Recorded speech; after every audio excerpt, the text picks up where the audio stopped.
I've seen him stop. Just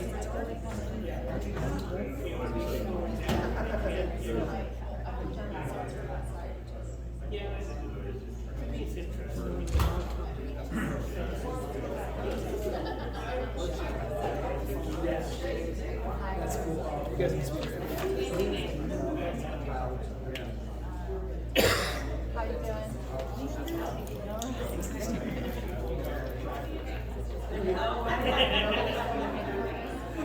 One time about how amazing these things are. You would have totally snowed it. I feel maybe they'll give me a free gift.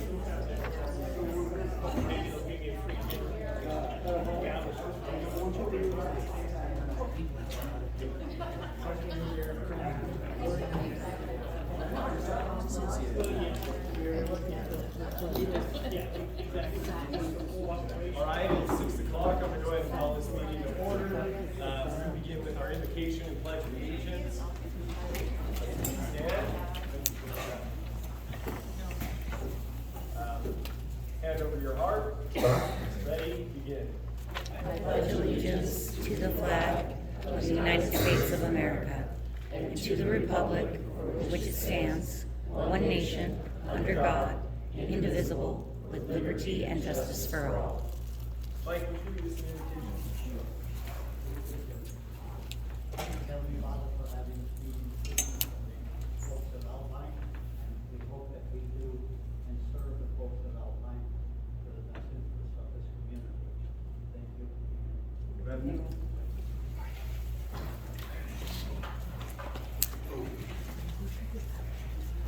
Eric, will you do this roll call?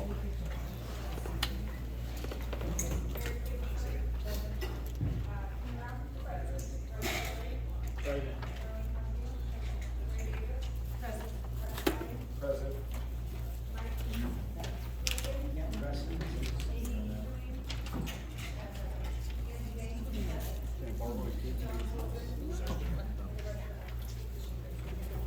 We have quorum. We'll move on to our approval minutes, correspondence, and announcements. The July 27, 2023 minutes are on the agenda for approval. Thanks. A motion to approve. So I'll make the motion, and he seconded. I sent them out earlier, and I have copies if you need to take a look. It was a fairly light agenda. I think the only action item was approval of previous month's minutes. So, does anybody have any discussion on the minutes? All in favor? Aye. All opposed? Abstained? Motion passes.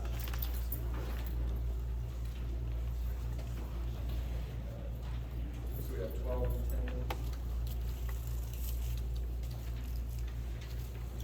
All right. At this moment in time, at every meeting, we read the Alpine Community Planning Group statement.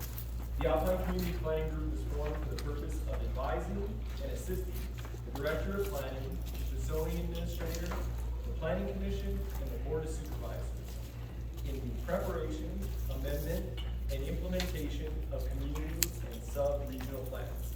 The Alpine Community Planning Group is an advisory body only. I also have an announcement on this agenda. Pursuant to Government Code Section 1780, notice is hereby given that a vacancy exists on the Board of Directors for the Padre Dam Municipal Water District for the seat that represents the Alpine area. The Board of Directors has announced at its August 16th board meeting that it is now accepting applications from qualified members of the public wishing to fill the vacancy. The board will conduct interviews and consider making an appointment at its September 6th, 2023 regular board meeting. For more information, visit Padre Dam's website. I've included the URL, and for those who just came in, there are copies of the agenda at the front corner. If you'd like to pick one up, feel free. Sadly, unfortunately, the member who sat in that seat recently passed away, so it's opened up a vacancy. Padre Dam sent out notice to a handful of organizations who want us to spread the word, so people who are interested can volunteer to serve. It is an elected body. This would be an appointment. So, which brings us to our first open discussion of the night, which is opportunities for members of the public to speak to planning group on any subject matter within our jurisdiction that is not on the posted agenda. So, if you're here to speak on any of the 2 items on the agenda, you'll have an opportunity to speak on those, but now is open discussion, an opportunity to speak. You want to speak? Yes, so just wanted to introduce myself really quick. I'm Kyle from Senator Jones's office. I'm going to be coming periodically to this meeting to give legislative updates, so if there's anything in particular you'd like me to do a little bit of research on before I come, please do let me know.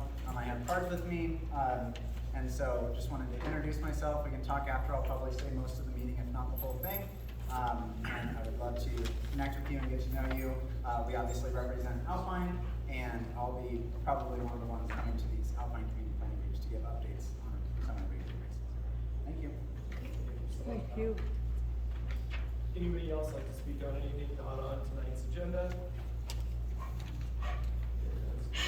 All right, we'll go ahead and move on. Prioritization of this meeting's agenda items, there's 2 special presentations, and then I don't think we have understanding. I think we can keep them in this order unless anybody disagrees.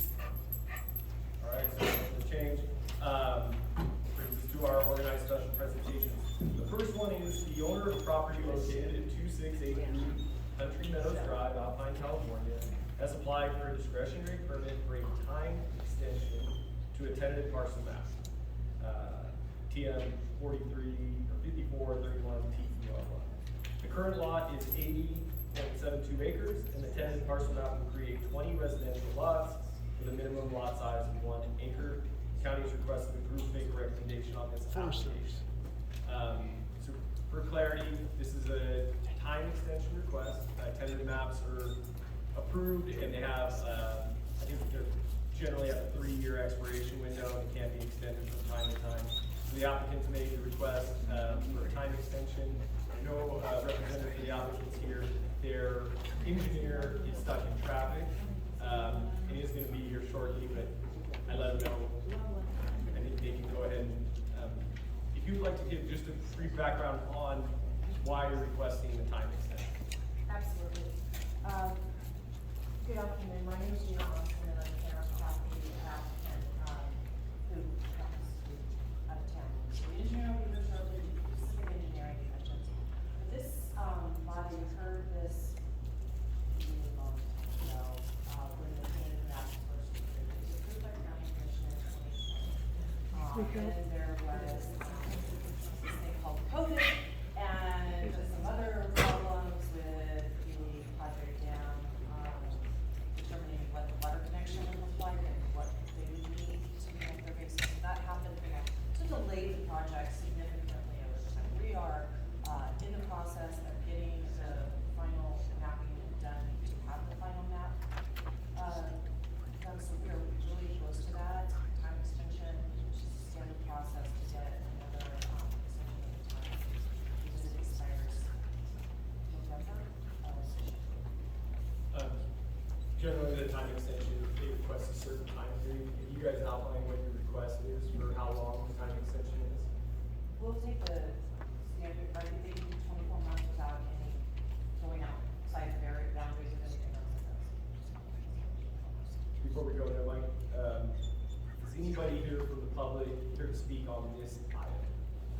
I just have a question.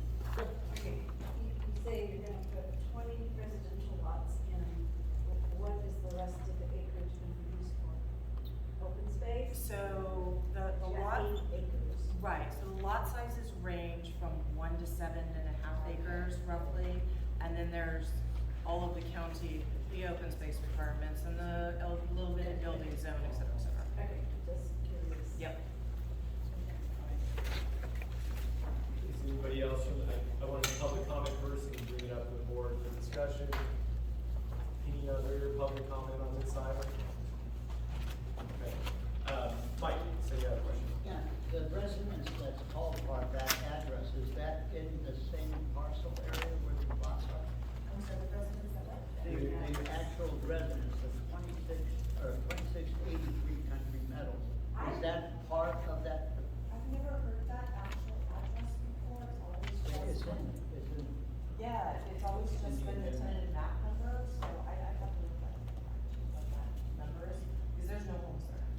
So is there going to be water supplied by Padre? Yes. So there's not been a grading permit issued on this one so far? Well, the tentative map, so. And that, Right. there's not been any staging or anything? Okay. So what's the length of time that you're trying to, and that's what you came? 24 months, yeah. Is the reason, was it like financial or just?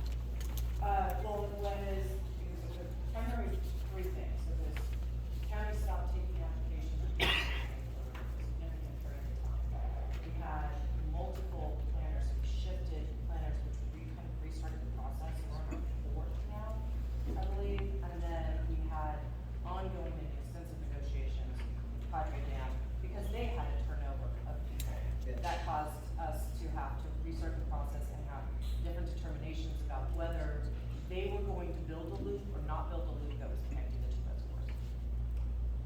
That's it. So, which didn't affect our project, but it had to do with what they wanted and how they looked on the map.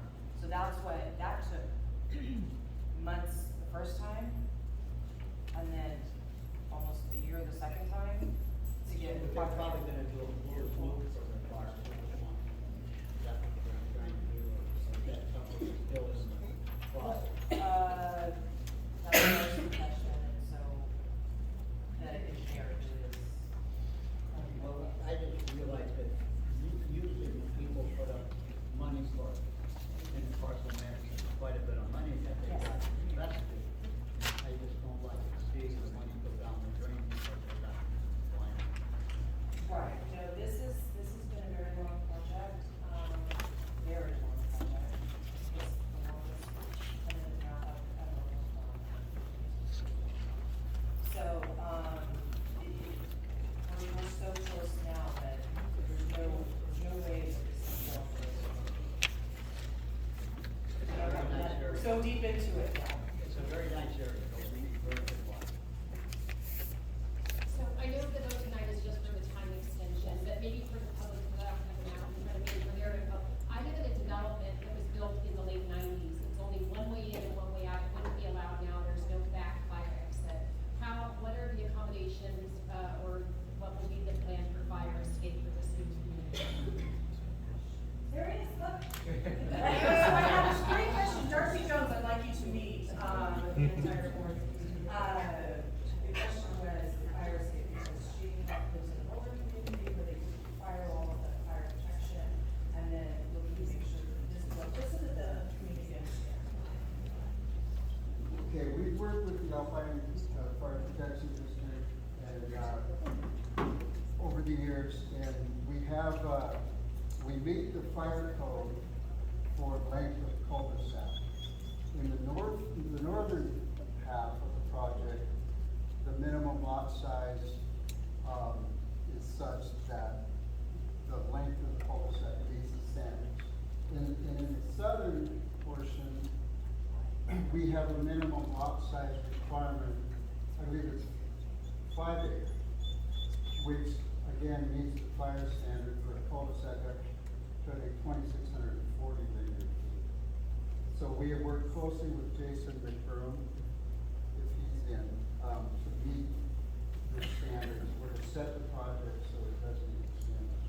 Well, I guess, I know it's just 20 homes, but are they all gonna be using the same egress point, or will there be back the gateways? And the reason I bring this up, and it's such an issue for me, we had a friend who's lost her house, I've actually had several in Alpine that have lost various fires, but in the A house fire, he told me, Mary, I knew I wasn't running fast enough when my hair caught on fire. 5 o'clock in the morning, the A house fire, so this is very real to this community.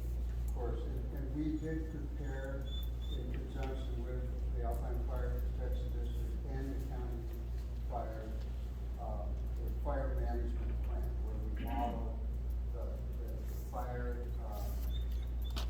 brush management issues, fire clearing issues. We actually model the movement of the fire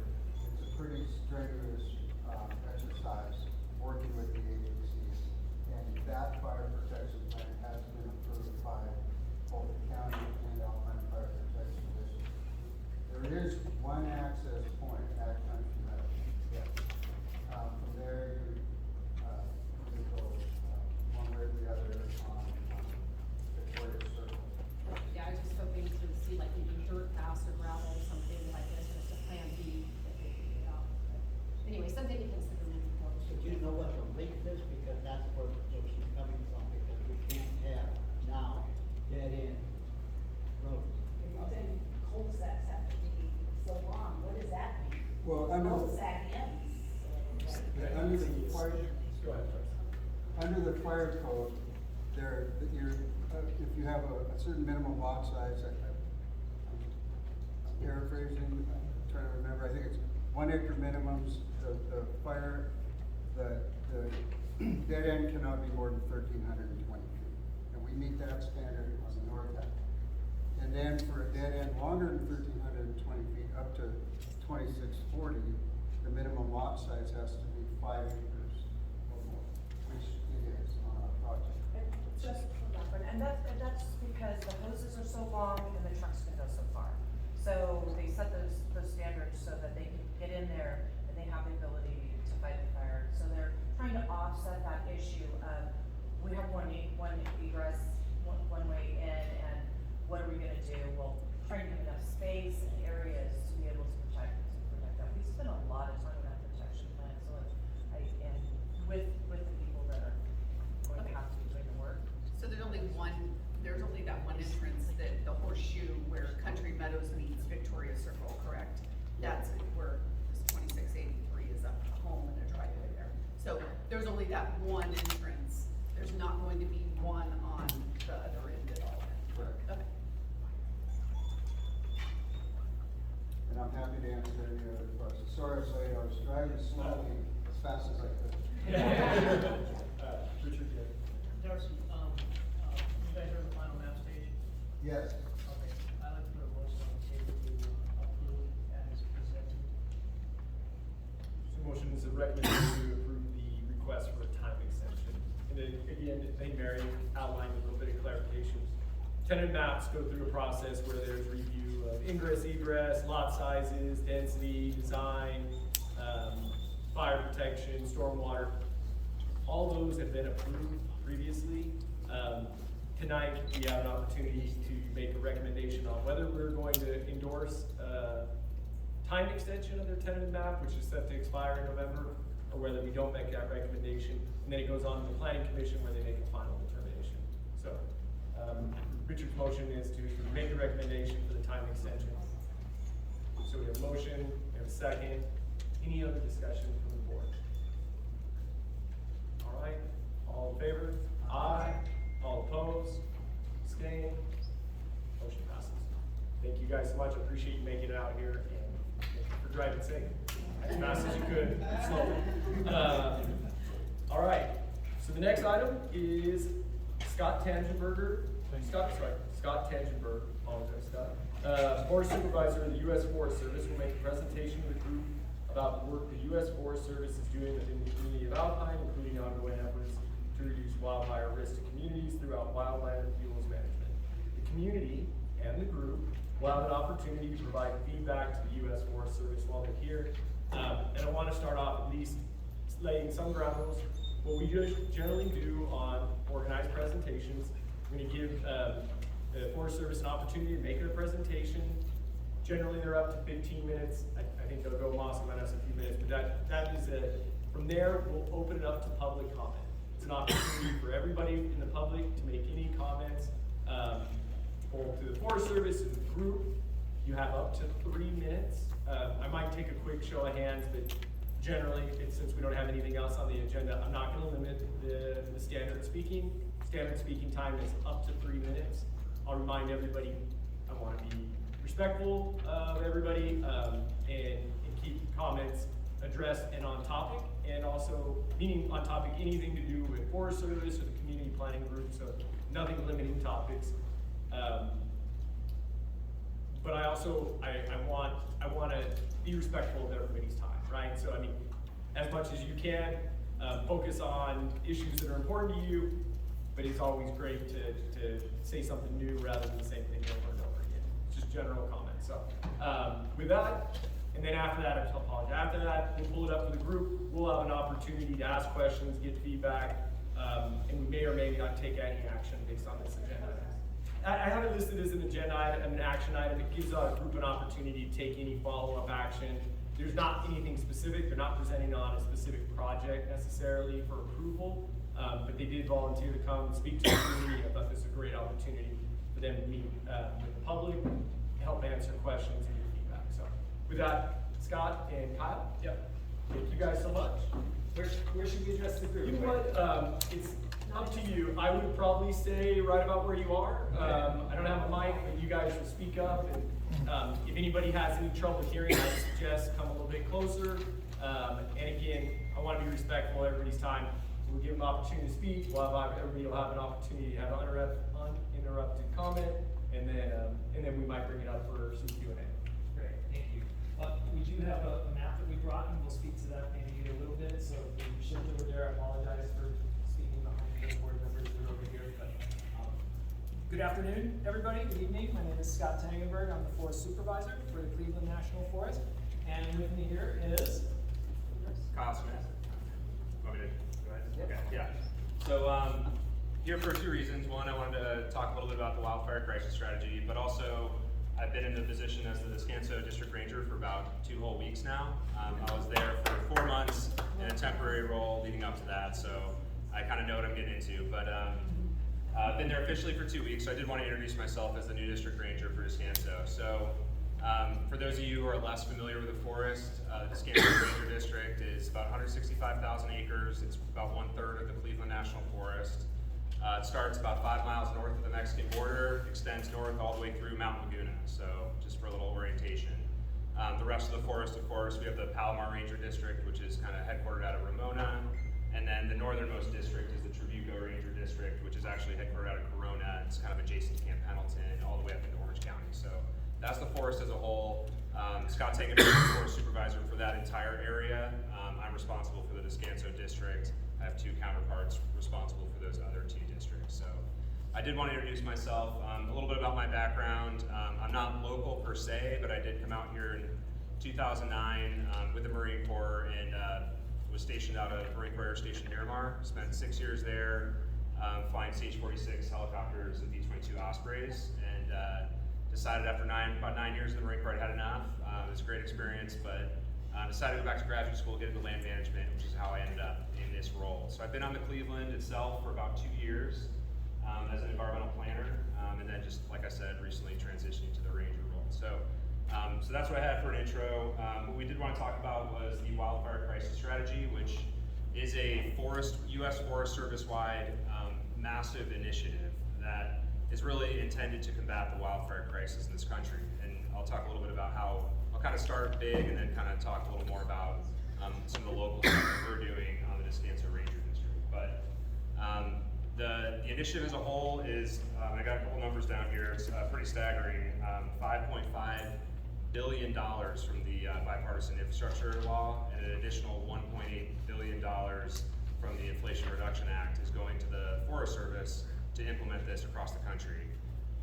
In 2022, so just last year, they rolled out the first 10 what we call priority landscapes that they're really focusing the efforts out at, and then they rolled out the initial funding for those landscapes. In 2023, just this past January, they rolled out an additional 11 priority landscapes, and one of those happens to be Southern California. So additional almost $500 million came towards those new 11 landscapes. $10 million came to Southern California forests. So when we talk about the priority landscape, it's the Cleveland National Forest, which I described. It's also the San Bernardino National Forest, which is Big Bear, Idlewild, that area, if you're not as familiar, and the Angeles National Forest north of LA, north of Pasadena, and then also the Los Padres National Forest, which goes all the way up to Big Sur. So it's like 4 million acres in total, massive effort to combat the wildfire crisis that we're currently experiencing.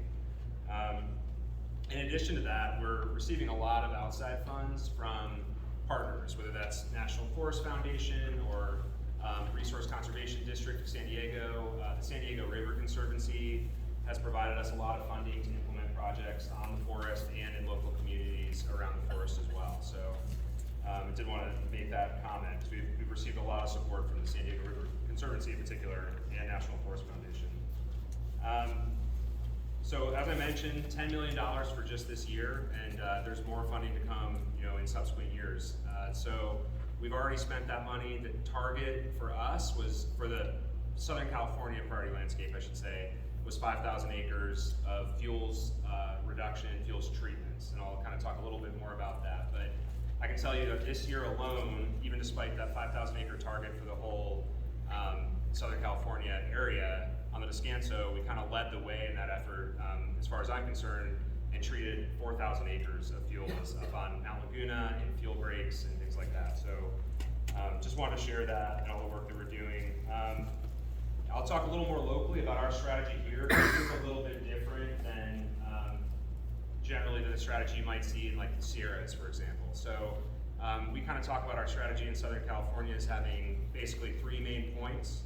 The first point is montane forest conservation. So when you think about that, you're thinking about like Mount Laguna, pine forest, oak woodlands, things like that. And that would be the closest thing resembling to how you might treat like a forest in the Sierras, like Lake Tahoe or something like that. So for us, we've got 2 major projects we've been implementing and are continuing to implement.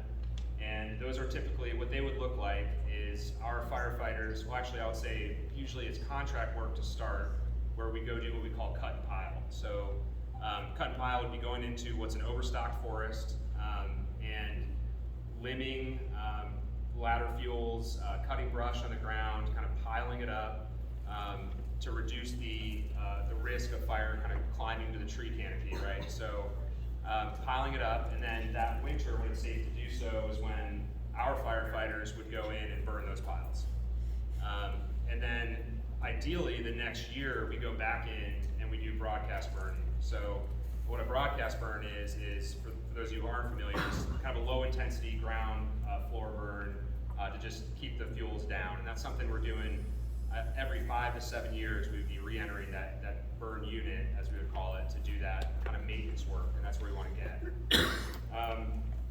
The second prong of the strategy would be ignitions reduction. So there's other efforts going on other places, but for us, ignitions reduction, we have a experiment going down in the Lake Morena fuel break.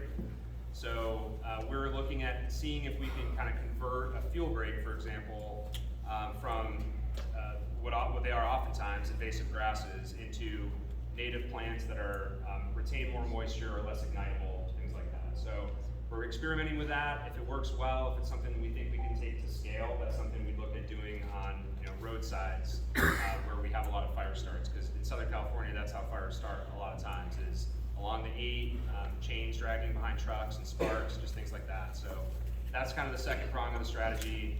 The third prong is strategic fuel breaks. And that's what we kind of identified on the map back there. If you get a chance to walk by after the meeting, those strategic fuel breaks are located, well, we actually conducted a study several years ago to identify where we should locate those fuel breaks, because every fuel break isn't strategic. Like every fuel break isn't going to be effective based on where it's located. So we had that study done, and now we're implementing those fuel breaks in the locations where we think it is most appropriate and most likely to protect communities.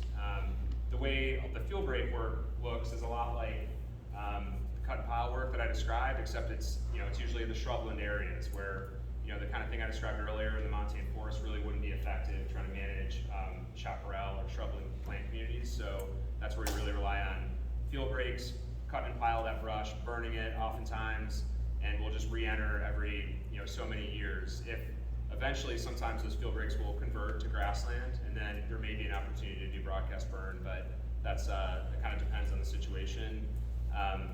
Recently, we've even had goat grazing in field breaks, because they'll keep the veg down as well, and that's currently going on in some of our field breaks as we speak. So that's really the extent of my presentation. We just wanted to communicate some of the things we're doing, and just making sure you're all aware of how much effort is going into this wildfire crisis strategy across the Forest Service and with partners.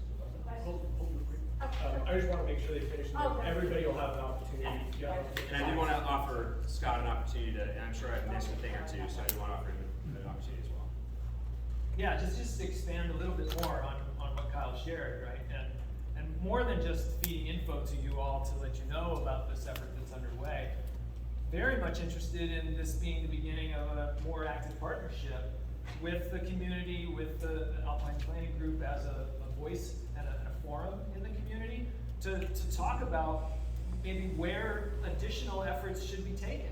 right? So we've made some plans, we're implementing those plans, they've been effective in the past, particularly the hot pink circle down there around Carbaker. That was instrumental in helping save many homes during the Valley Fire, was the fact that that fuel break was there. We have direct evidence of that.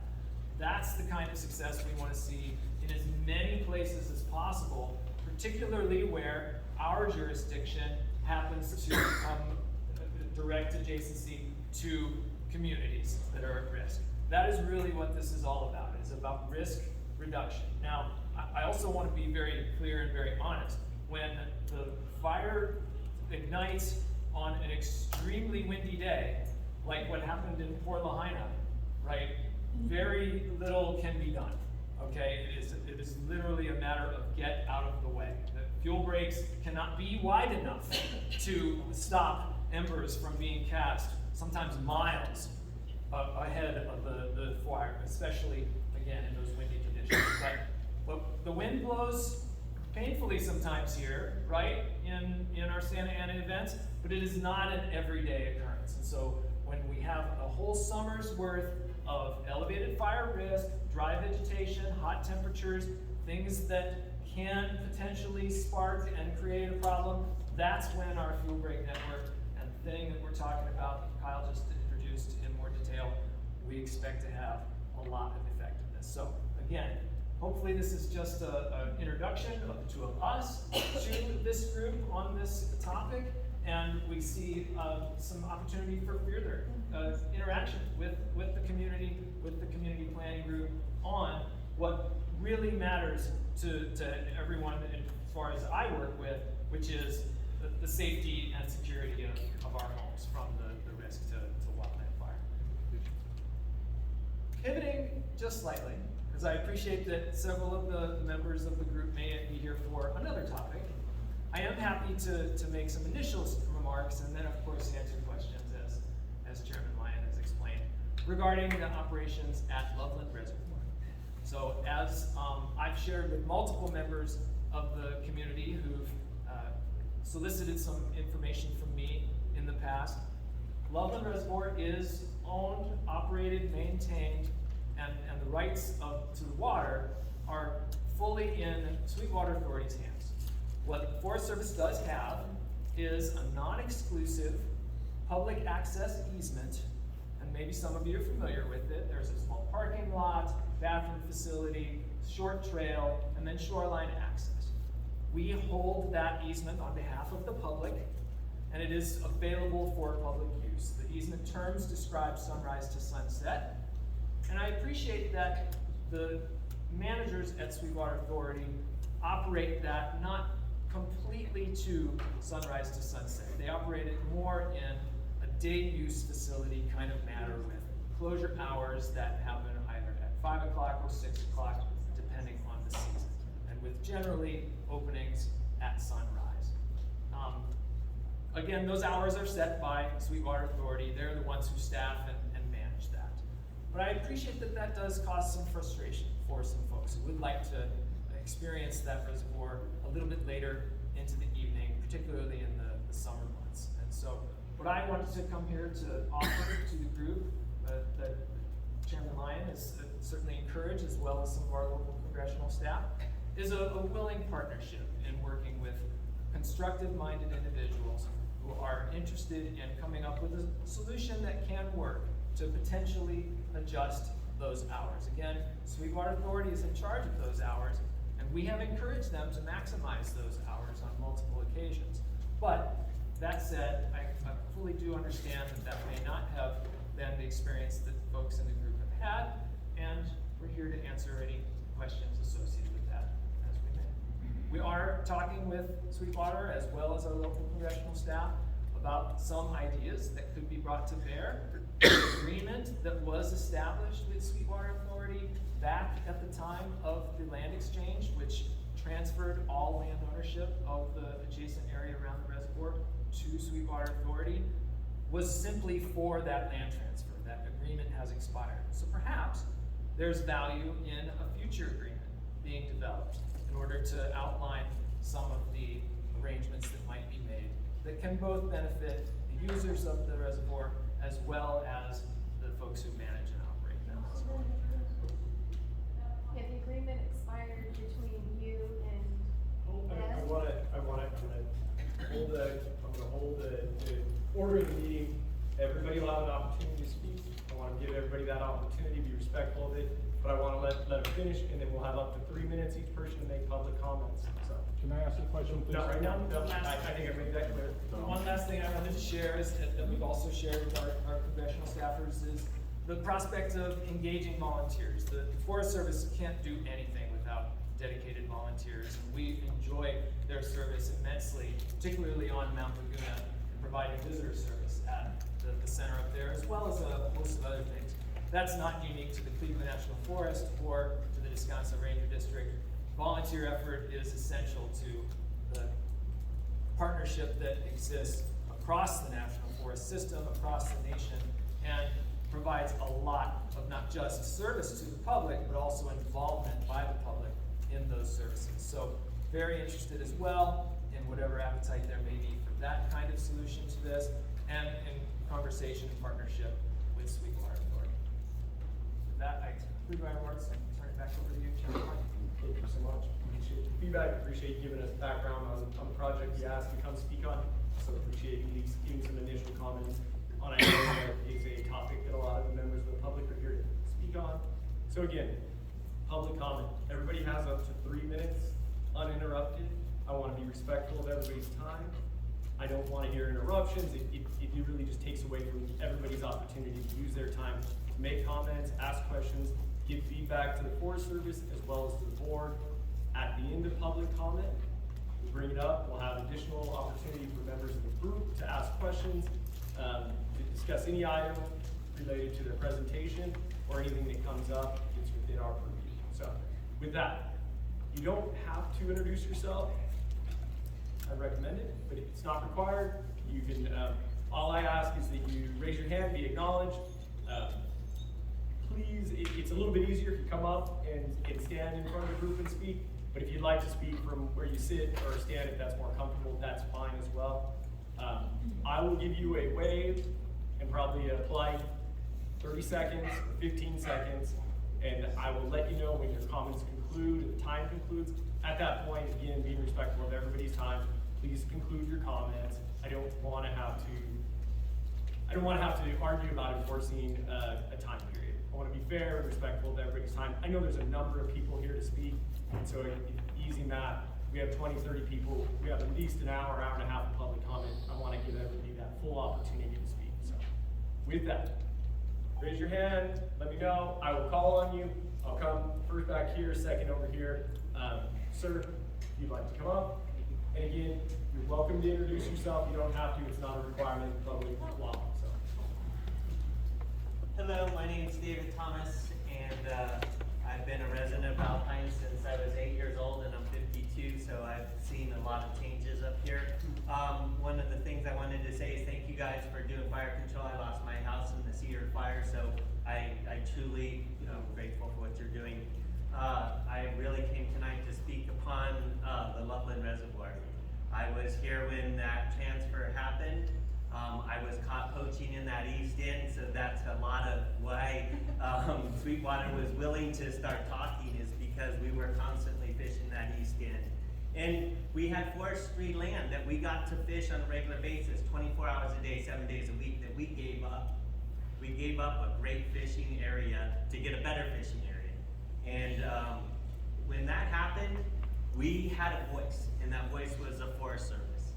And we used you guys to be able to keep Sweetwater Authority in check, because they're a company that wants to make money, and they took a large chunk of land and made a lot of money on it, and used that for a lot of different things. And it's been mismanaged for a number of years now. And our voice in your guys' office has been silenced, and I'm here tonight to please start using your voice. You work for us. The Forest Service is part of our voice. Please, you're new in this operation. Please listen to me. You're my voice. I need you to stand up, and I need you to fight for us. I cannot fight these people alone. I need you. You two right there, I need you to come and please help me. I've lost something that means everything to me. My lake is dead, and I need to get it back, and I need your help. So please, thank you. I kinda had, oh, you, me? Oh, I'm sorry. She didn't raise her hand. I'll come to you next. Got it, that's right. No problem. My name is Ada. I'm just here because I love Loveland, and we all need it. It's part of living here. It's what we're about. If you're gonna do sunrise to sunset, do sunrise to sunset. You need volunteers, great, ask for them. Let's do this. And honestly, when I asked you, I didn't hear you, I wasn't challenging you. When you were just speaking, I really just wanted you to say that little bit again. But since I got the floor, I'm gonna take it. It's an amazing asset. If you don't open it later, if you don't keep those hours, we've got heat-related illnesses coming. We've got people trying to go hiking and fishing when you can't do it because it's stupid to do it during the afternoon. We need those hours for everybody's safety. Please don't take the water again. Don't let them do that for firefighting. Just do a little bit of the Wayback Machine and leave it where it was. Thank you.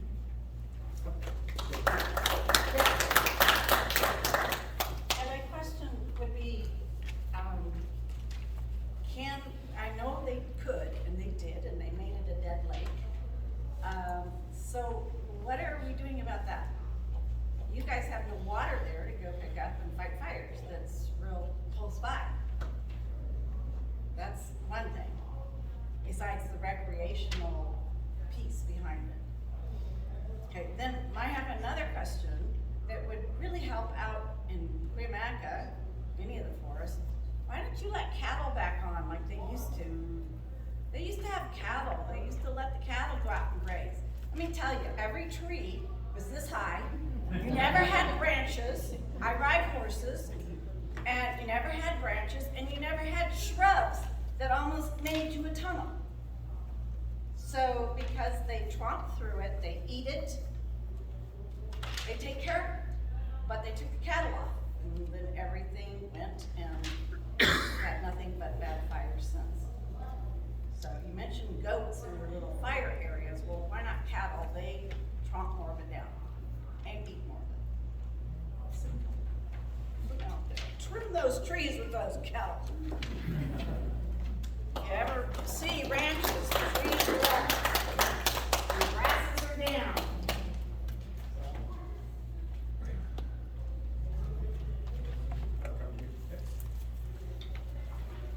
Hi. My name is Karen Wood, and I'm a member of Friends of Loveland Reservoir. And first of all, I'm a longtime 40-year contract manager, so let me just help you maybe understand this agreement that you say has expired. I had other remarks, but that's too important because I think there's a major misunderstanding. There was a MOU back in '94 that set out what each party would do. And at the end of that, it was non-binding. That's what we keep hearing from the Forest Service in Washington, D.C. It's a non-binding agreement. That was the preliminary agreement. No one canceled it, though. Everyone executed to it. And it culminated with this easement. And there was a lot of negotiation that went back and forth. You heard night and day fishing, we gave that up. There was dogs down there, not allowed to have dogs, not allowed to have horses. Sunrise to sunset was very important. And now the easement is very unambiguous. It's 365 days a year. It's sunrise to sunset. And slowly, Sweetwater has infringed on that easement. They started closing. We understand. People have changed. People at Sweetwater have changed. People in the Forest Service have changed. I even heard the former Descanso Ranger say, gee, I always wondered what that sign was about. We should take it down. The Forest Service has nothing to do with that.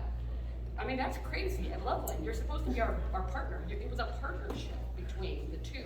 And there was a lot of back and forth between the two about when we could open and when we could close. And the Forest Service said, no, don't do that. You can't do that. So now we've got reduced opening days, we've got reduced opening hours, and worst of all is when they drain. Now this is a fishing easement. If you drain it to dead pool, you've got no shoreline, you've got no fishing, you've got no water. So That, in my book, is violating the easement big time. And we understand they're a water authority, they're here to make money, they supply water to the people of the South Bay. And as a public agency with an easement, they're free to do whatever they want with that land, provided that that their operations do not constrain the easement. That's real estate law. That's real estate law. They can't constrain the easement, and they're constraining it big time. So, I know that one of your priorities of the Forest Service, I got this off your website today, is enhancing recreational opportunities, improving access, and sustaining infrastructure. Someone needs to tell Sweetwater to honor this agreement. Someone needs to tell them, and that person should be the easement holder, and that's you guys. You hold the easement. You need to tell them to stop. That's all I got.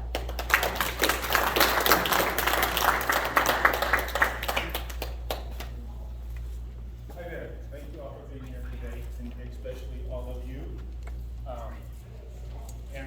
First of all, I want to talk about, If you don't mind, real quick, I'm not sorry, will you stand beside you so we can all see? how about over That would be perfect. Okay. So thank you all for being here. What a team. I beg to differ with Mr. Tengenberg's description of them working with Sweetwater Authority and encouraging Sweetwater Authority to facilitate what we need. I mean, that's absolutely bullshit. We did that with Fox News. We did that with protesting. Okay, we did that. They did the opposite. When I started my first petition, I have a set of petitions from 2022. When I started my first petition with David, it was 2021. 2021, and Mr. Tengenberg had, his crew had a discussion with the lake manager about troublemakers. And I have a whole Freedom of Information Act full of emails about a troublemaker and a belligerent guy and this, that, and the other. And this was not handled. And in fact, I think my civil rights have been violated. And I think that's why there's so many hidden agendas and so much protection. I'm gonna leave that alone. And I have flyers from 2022 that you would never tell me that you received. Thank you, sir. Real quickly, talked about a lot of money, Kyle, a lot of money. There's only $6 million of water in that lake when they took it out. 6 million. There's, California bought 300 million worth of helicopters that you flew in a couple of years ago. Forest Service has helicopters. San Bernardino. I have a picture in here, I'm gonna run out. I wanna use my time as well as I can. I have a picture of fire with me inside the house, waiting for the fire to pass. I'm gonna put my fire out because it went like crazy after the helicopters left. Crazy. And so $6 million, you're a manager, you're a leader, okay, $6 million. Who cares about the down fishing program? Put the water in the lake. And I do care about the fishing program. There's a different problem. That is a body of water in the middle of a national forest that Mr. Tengenberg's top priority is firefighting. And it doesn't mean much to him. And here is the map of the Cleveland National Forest. Nice one like that, Loveland, right in the middle of the forest. Also, I want to talk about what's going on. Mr. Tengenberg is more or less on the sidelines, and so is our wonderful new Descanso Ranger. We're so happy to have a new opportunity to start fresh. This is going on in Washington, this is going on in Sacramento. Mr. Tengenberg referred to it. It's out of his hands. There is probably an agenda to make it a hiking-only lake. And he knows it. If it's true, he knows it. And, but there are a lot of hidden agendas, and we're going to work on those in Washington. And finally, I want to say, we own this. This is ours. And we don't want to be replaced in Washington with Congressman Issa. All three of us tried to open casework. They're doing it with politicians. It's ours. We have the best interest here in this community for this lake. Thank you. I'm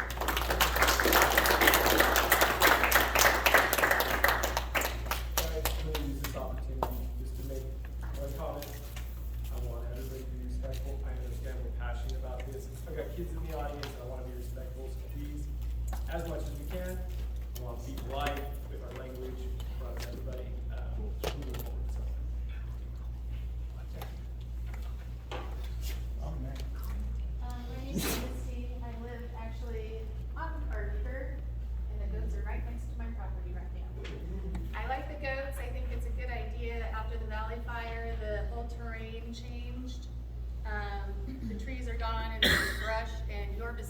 which the goats don't eat, and the mustard they don't eat.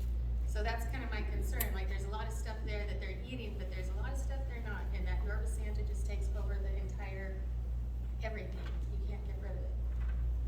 But that's all I have to say about that part. I was at the Lemon Grove Rod and Gun Club on, the 8th of this month, and we left around 8:25, and that road, Saquon Truck Trail goes right along the ridge of the reservoir, and you can see the dam, and it was dark. And a friend of mine stopped and he took this video, and I have it if anybody wants me to send it to them. There was a helicopter in pitch black doing drops on Loveland, touching and coming up and touching with a searchlight. There were no other emergency vehicles, nothing. And there was a truck parked on Saquon Truck Trail that had a very large, expensive drone on it. So when my friend sent me the video, I was home, and I called a person that I had met at the last meeting where the Sweetwater people were there. And he lives he lives the closest to Loveland, he told me. So I messaged him, I'm like, do you see anything on the reservoir? And he told me he saw the drone, but he didn't see the helicopter. So I put this video on the community Facebook pages. Nobody knew what it was. I have a lot of members in the military that do special ops stuff. They don't do that on Loveland. They do that stuff on the ocean. Nobody knows what this helicopter is doing. And as a military family, I think that's a huge threat to our community if something is being done that nobody knows about to drinking water. And who do we call to ask about that? And if it is Sweetwater doing something, shouldn't they have to put something out to the public and tell us that they're doing something in the dark on a Monday night over the reservoir by themselves with a helicopter? It just seems very odd to me, and I don't really know who to ask, so that's why I'm bringing it up. That's it. If you have any answers to that, and I also would like to know, are you guys working with CAL FIRE in conjunction to keeping the reservoir full and not letting it go to dead pool level? Yes, no? It is a note that I think we're gonna make that, as far as a Q&A, we'll have an opportunity to ask some questions out and then take the notes. Thank you. Thank you. Yes, sir. I apologize. That's okay. Me? Yes. I'm not gonna hobble up front. I just wanna say I'm a 23-year resident of Hopkinsville. I live along the National Forest, so number one, I wanted to just thank you gentlemen for being here. I think you can gauge and feel the passion in the room that you guys are public officials, so we appreciate you taking time out of your day. You're here representing us. And so I think you can gauge the passion and the concern and all, I think, collectively, I'm not speaking for everybody, but I know most of the people in here, and I think that all that we're asking you to do is to maintain the integrity of your easement and enforce it for all of us, because that's why we brought you here, and that's why we asked you. You are representing us collectively, and it's incomprehensible that Sweetwater Authority was allowed to drain that lake without one iota of a permit from Fish and Wildlife, without any kind of EPA studies. If you dug a pond in your backyard, you'd have many officials telling you you couldn't do it. So it's incomprehensible that an organization like that can completely decimate the wildlife population. And I'm not just talking the fish, I'm talking all the shoreline wildlife that is dependent on that. There was birds of prey down there trying to prey on dead fish. They don't eat dead fish. It's just absolutely unbelievable that in this day and age, and all the environmental concerns over doing everything, that Loveland just was able to skip by and have absolutely no recourse to answer to that. And now they're receiving donations. They've set aside $50,000. They're receiving another $750,000 in funds to maintain the trail. What about putting it back like it was? They've destroyed the environment. I don't even know that can be done in a amount of time, it's gonna take years. But where is their integrity to restore what they've destroyed? So that's why we've asked you to come, and that's why we're hoping that you can do your best to enforce the easement that you have and not let things slide like has seemed to be for quite some time. We're asking you to be our voice and to really represent us, represent the people that you're the public officials for. Thank you.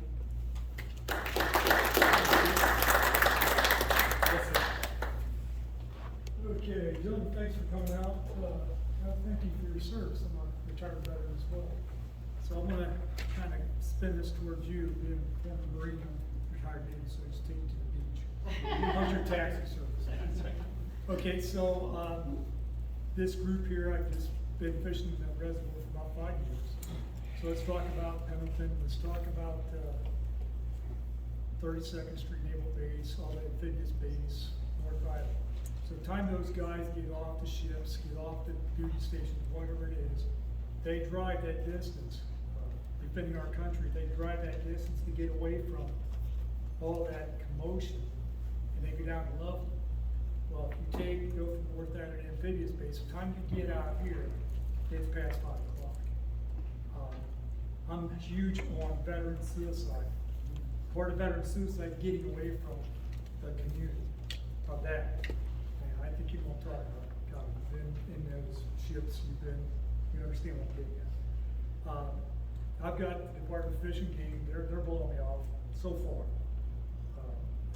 Haven't knocked on the right doors just yet.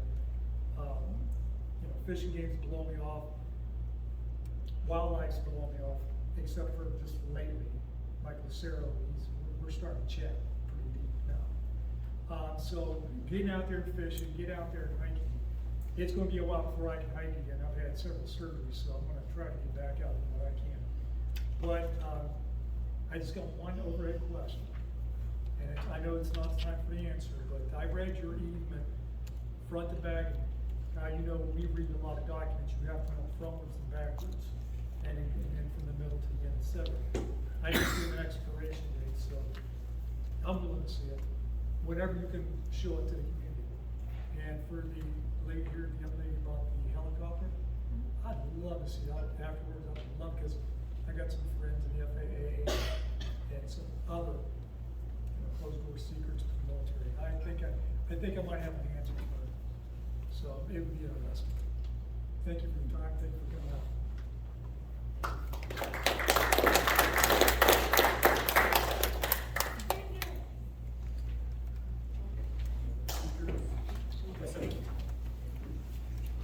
Warner Rickerbairn, Alpine resident. I have a long ranch very close to Loveland. Been there through quite a number of fires. Forestry Service has been an incredible asset out there.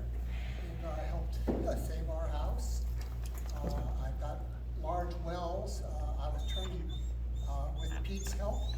We had them all lined up. We had those trucks filled every 5 minutes. And that all day long during those big fires. I put a lot of water in there. So for me, water, working with the Forestry Service, this is a big deal. Everything's about water. And I love to hear what you're doing, clearing the fuel and the burns. We need more burns. Boy, we got a lot of area out there. I'm glad you're working on Carbaker. Hope you come a little more west, keep it up, please. Water is everything. And my big concern is the Loveland Reservoir. And I would like your recommendations, how we can talk Sweetwater. What do we have to do to at least have a minimum amount of water there for these emergencies? At that time, all of the helicopters, they're all dipping in there. This is a vital item for fighting fires. The trucks are great, Forest Service does a good job, but we need the choppers too. So please advise me, what do I need to do? Who do I talk to make sure that at least it doesn't go to zero? Please, let them use the water, let them do their thing, but I need some water. Thank you.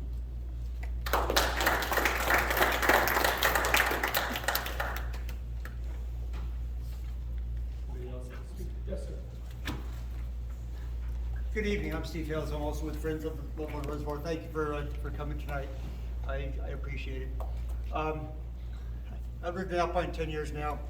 I live on the edge of the National Forest, so I'm very aware of the fire danger, and I appreciate everything you're doing. I'd be interested to hear about your volunteer program, the mechanics of that. How's that working? How do you get the volunteers, how they're organized, and all that. In terms of Loveland Reservoir, I've been involved with the issue relatively recently, about 2 years now. And my assessment of it is basically, this kind of goes back to high school. We're dealing with a bully. Sweetwater Authority, it's just like that high school bully. He's going to go around and pick on everyone. They're going to do what they're going to do until somebody stops them. There's a lot of people in this room who've been working this issue for many years, and we've been standing up to this bully. But legally, going through the process, talking to the government officials, doing everything we can to stop this bully from taking our fishing rights, from taking our sunrise to sunset access, to taking everything that we thought was ours from this agreement of the late 90s. But there's only so much we can do. We didn't sign that agreement, any of us personally. Your predecessors did. And you were part of that agreement. And I think what everyone here is asking you to do is to stand up to the bully. And really, that's all you need to do.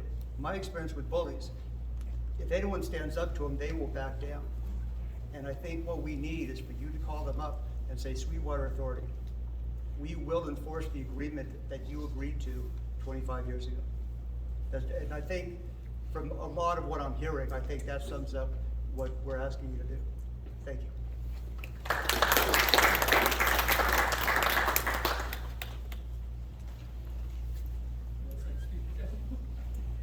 Hi, my name is Kim Hales. I'm also with Friends of Loveland Reservoir. And I'd actually just like to read the words that used to be on a sign outside of Loveland Reservoir, which was recently taken down. But it's important. It says, Loveland Reservoir Fishing Program, owned and operated by Sweetwater Authority, program established January 13th, 1997. Welcome. Loveland Reservoir is owned by Sweetwater Authority, a public water agency that supplies drinking water for residents of National City, Bonita, and Western Chula Vista. To protect and preserve water quality and natural habitat, Sweetwater Authority and the U.S. Forest Service established a unique partnership to provide public fishing access. In exchange for a parcel of land near the reservoir, previously owned by the U.S. government, Sweetwater Authority provided land near Descanso, the national forest system. The exchange increased natural habitat and forest lands available to San Diego County and Southern California residents and wildlife. At the same time, Sweetwater Authority improved public fishing access at Loveland Reservoir. Fishing activities at Loveland Reservoir are designed to protect public health and benefit the community. Activities are monitored by Sweetwater Authority and USDA Forest Service personnel. So this was the agreement that was also established and posted outside of Loveland. So I think many people said it well. Please help us establish this agreement and support this agreement and make Sweetwater Authority to do that. Thank you.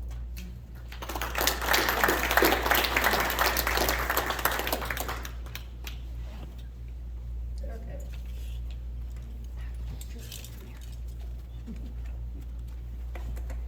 My name is Mary Hicks, and I live just 2 miles from Loveland in the same valley as the reservoir. Several years ago, there was a fire that raced through. It started in further East County and roared towards Alpine. I mean, the fire breaks that were made by the Forest Service, they crossed multiple properties, destroyed an agricultural well, destroyed property, my property being one of them, to make a fire break to Loveland so that the people of Alpine would be protected against this fire spreading, I guess it would be further west. If there's no water in Loveland, how are we gonna be protected? The whole valley was shut off. We were not allowed in there for basically a week during the fire and after the fire because of the danger. I mean, it was right on the hillside right there. Loveland is a great resource for the community. This is one aspect that's really important. As far as immediate action, the fish need to be replaced. And at the previous meeting at Sweetwater, they said, oh yeah, we're gonna do that, but they refused to give a timeline. And now they're saying, oh, we have to check and see what's feasible, and we have to see about this and that. It's a bunch of, I think, garbage. It's, Sweetwater is not behaving in the interests of the community that's there. They're acting on behalf of their own bottom line. And so they saved a couple $100,000 that they didn't. They have the desalination plant. They just don't like that it costs a lot of money to take water from the desalination plant. So, oh, here's Loveland. Well, let's just Deadpool it, and we can increase our bottom line. It's not right for one. That's basically what I have to say. Thank you.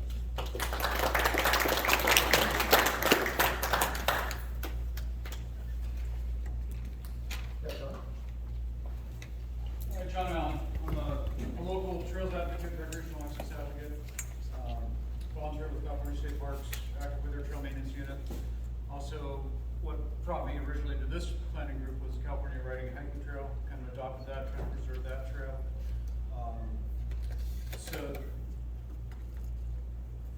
on that note, been reaching out to the local office. Kyle, welcome aboard. Look forward to hopefully working together. I've been trying to actively engage the Descanso office and Mr. Tankenberg's office for about 3 years now, through multiple phone calls, emails, and personal visits with notes and requests for contact that have not been returned. So I have myself maybe it's going to spam, junk mail, I don't know. Front desk person at the Descanso office, young lady, very polite, but informed me that nobody has expressed any concern about Loveland when I was there about 6 months ago. For years, nobody's ever come here and expressed, well, so I want to turn a new page. I have some incredible ideas. We have an incredible community. We would love to work with you guys. We have a regional asset. I'm in contact with Lizzie Bendrick over at the county with the trails. The state is transferring files and easements. I know there's some agreements with the state that may have lapsed. One question for the Forest Service is what happened to CHRT? It's been erased from your map. Where'd it go? Let's put it back. That's a great fire route. Not only is it a recreational access, it's a way for you to get your firefighters in between Alpine and here quickly in the case of emergency. We have Bell Bluff, Bell Mason, Bell Bluff. That's a combination of potential future development that hopefully will not happen if we can preserve that into either the forest or nonprofit foundation. But we have some tremendous environmental, recreational, regional assets between the CHRT, the county lands, the state lands, the Forest Service lands. But we've got to get everybody together. We've got the Backcountry Horsemen, I think is reorganized with a new name maybe, but we have horsemen are their volunteering initiative. We have ultra runners, we have hikers, we have fishermen, we have bird watchers. The easement touches on, I believe, jiu-jitsu, or I mean, there's people who are willing to work with you and for you and collaborate with you. There's Forest Service roads that I believe would be great reroutes. Again, $250,000 for trails. The only trail is down to the edge of the steps. The rest is user defined. I can cut a lot of trail for free, but we need those gates open sunrise to sunset. Because I'm still working to 2:30. I can't get out there and cut trail for free. $750,000 put in a trust fund can fund 2 FTEs indefinitely. I'm a civil servant, been a civil servant 35 years. I know what an FTE is, I know how much it costs to fund the benefits and onboarding, and a small portion was $6 million plus $5 million was taken in water. Just a small portion of that set aside can fund permanent FTE to open and close those gates, sunrise to sunset, 7 days a week, 365. It's workable, we can find solutions together. Thank you. Look for my emails in your junk mails, look in your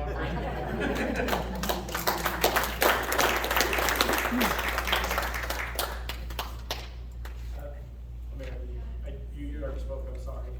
But I didn't use 3 minutes. You did actually.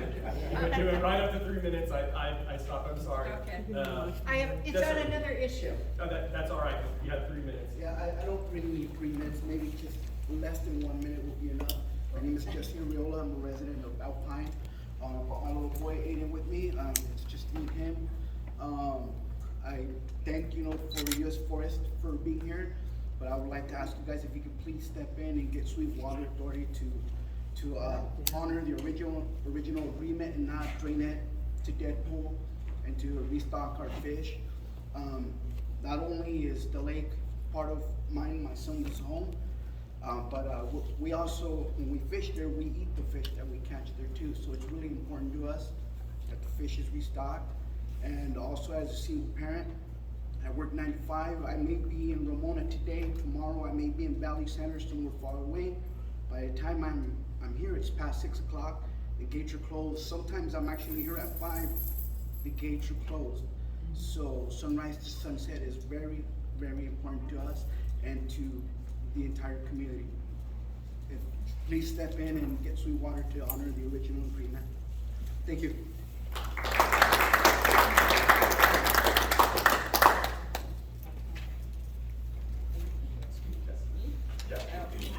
I just want you to try your hardest to keep the lake with water, and fish would be really cool. And I lived here for over 40 years, and so all my kids have enjoyed the lake, my grandkids have enjoyed the lake. So I just want to keep it that way for everybody, because it's such a simple thing. I don't know why there's such a big crazy fight over anything. It's just put fish in the lake and open it from sunrise to sunset, and it's simple. And I think even Hellfire, whatever, now they don't have no inmates to go, train to cut the brush. So now the new firemen, I think, coming in, they can cut the brush too, but not on a regular time, but just like a one-time thing. So if you need brush cut, I think that'll help too. Just in case.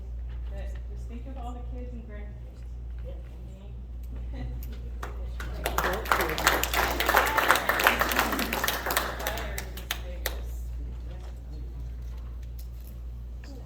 Yes, sir. Hey, my name's Steve. I live a little downstream to the west from here. I don't know if it's been brought up before. I don't come to a lot of meetings. But the Alpine, the planning group pretty much has zero to little effect on what you guys are talking about. And the Forest Service has just a notch more than that. If you guys want to take your time, I would highly recommend if you go to the Sweetwater board meetings. I think they meet the 2nd and the 4th Wednesday of the month, odd times, one's at 5, one's at 6. Steve Castaneda and the manager that came in, I don't know, 4 or 5 months ago.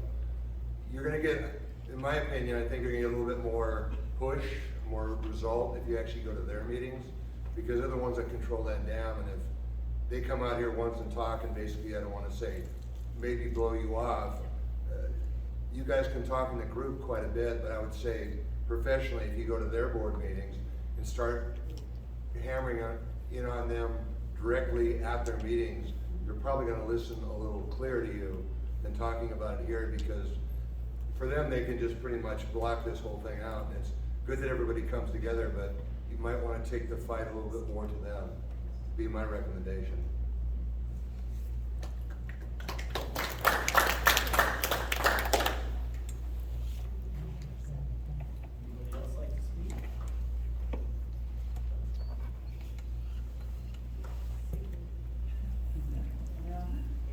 Good evening, thank you for hosting this presentation, and thank you all for coming.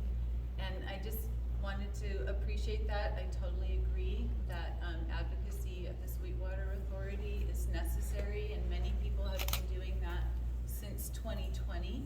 regular public comments, and, we have had whole groups go, so I totally agree with that. But the point is that this is a partnership. We're talking about two parties. The Sweetwater Authority is one party and the Forest Service is the other party. And I hope that what you're hearing, Mr. Tankenberg, is that we don't accept your revision of the facts. So I want to be respectful, but it feels very disrespectful to me for you to casually say it's expired. You know, easements don't expire. It hasn't been quitclaimed. The agreement can be, the agreement is built on that, and that's the only role that you have to play, is to stand up to the bully and say, don't constrain the easement. That's the only role that you have to play. You like to cite that the Sweetwater Authority has water rights. Well, everybody in this room, especially the planning group, knows that rights come with responsibilities. Property owners have to comply with the community opinion about what they do on their property, and they have to comply with the law. Sweetwater's water rights are limited to the license that the Water Resources Board has given them, which is not all 25,000 acre feet of water. For many years, they left a certain minimum pool of water because that is in agreement with their water license to not overdraw. So what we need, Mr. Smith, is we need somebody who is a nuanced and educated thinker to understand that glib comments about, I can't do anything, it's all them. I'm just quite certain that you've got a fresh start. Your predecessor literally told us in writing, I drove by for years, didn't know what it was. I'm not embarrassed to say I didn't know what it was. Our Freedom of Information Act records show staff in Mr. Tankenberg's office saying, for so many years this was a gap in my knowledge. And now we're supposed to accept some presupposed authority from folks who didn't take the time to be educated about the issue. And I think now you have a chance, and we're really excited that you're here. And we're really excited about your education and your background and your service to the country. What's happening feels so un-American to say, thank you. Just to say that citizens participated in an agreement and a bureaucrat can say it never happened. Well said.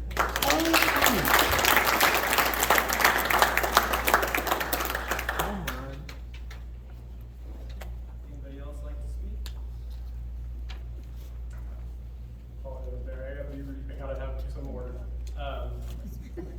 If not, if that's a conclusion of public comment, we'll go ahead and bring it up to the board. We'll have an opportunity to ask questions, and then the board obviously can make comments as well. So, unless anybody hearing none, seeing none, all right, we're gonna go ahead and bring it up for public comment. I'm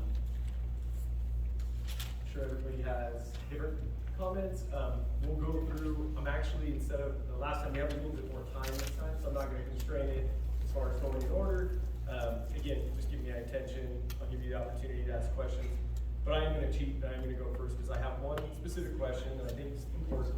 Just, yeah, Scott, if you would come up, because and we can kind of give you some questions and just see that. An overriding theme and a comment that obviously I think would be helpful to address. Yes, you might, absolutely.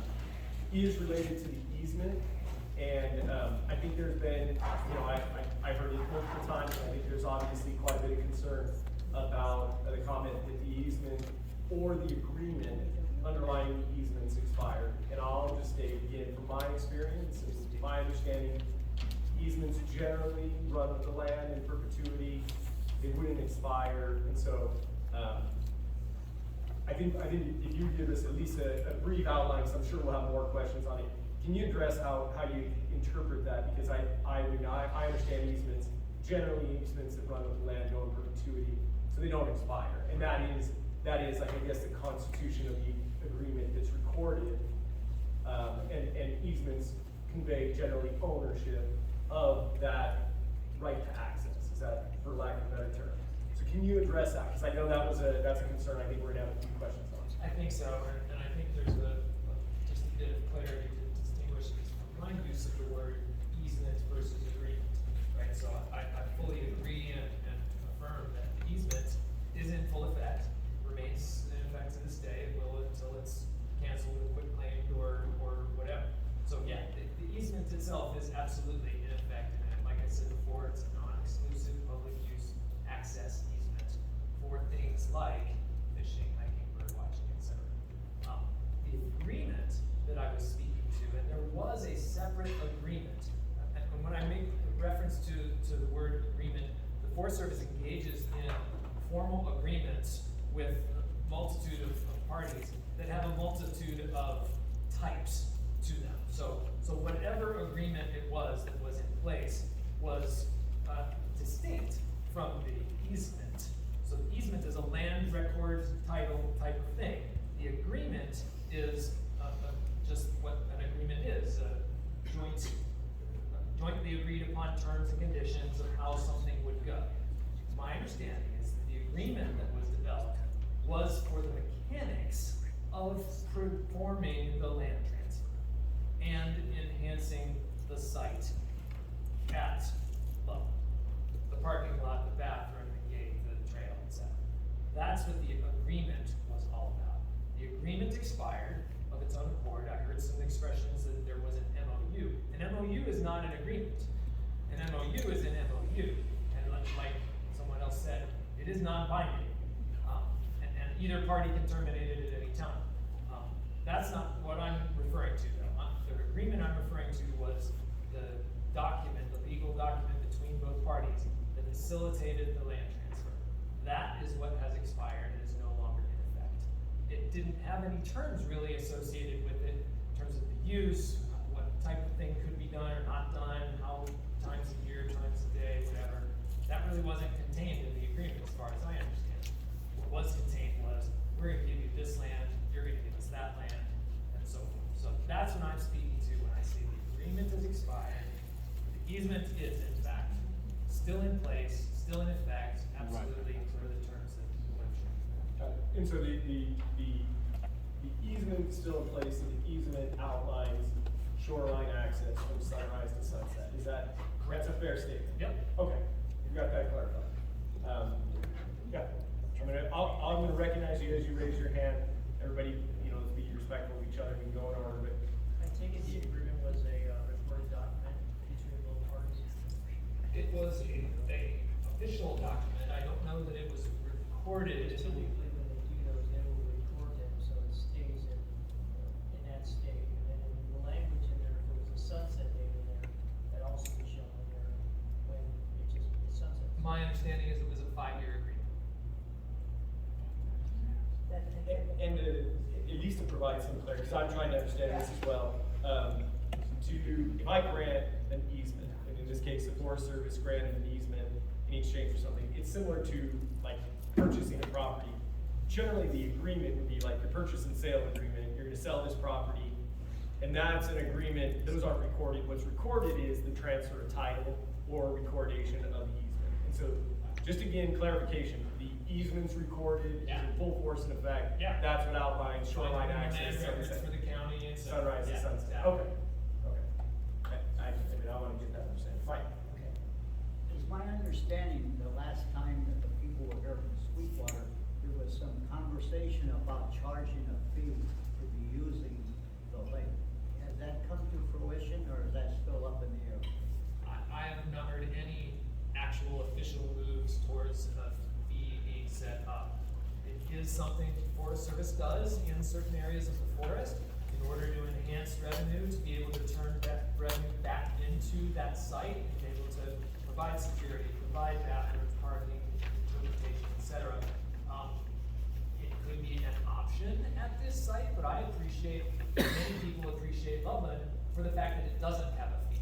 And Well, so, I was concerned that it doesn't occur, and that's the reason for my question this evening. But I know if they have temporary toilets there or portable toilets there, it's so forth, those have to be maintained, and somebody has to maintain them, and somebody has to pay for it. So I didn't know if that was going to be a reason why they were gonna try to get, a day pass or something like that going on.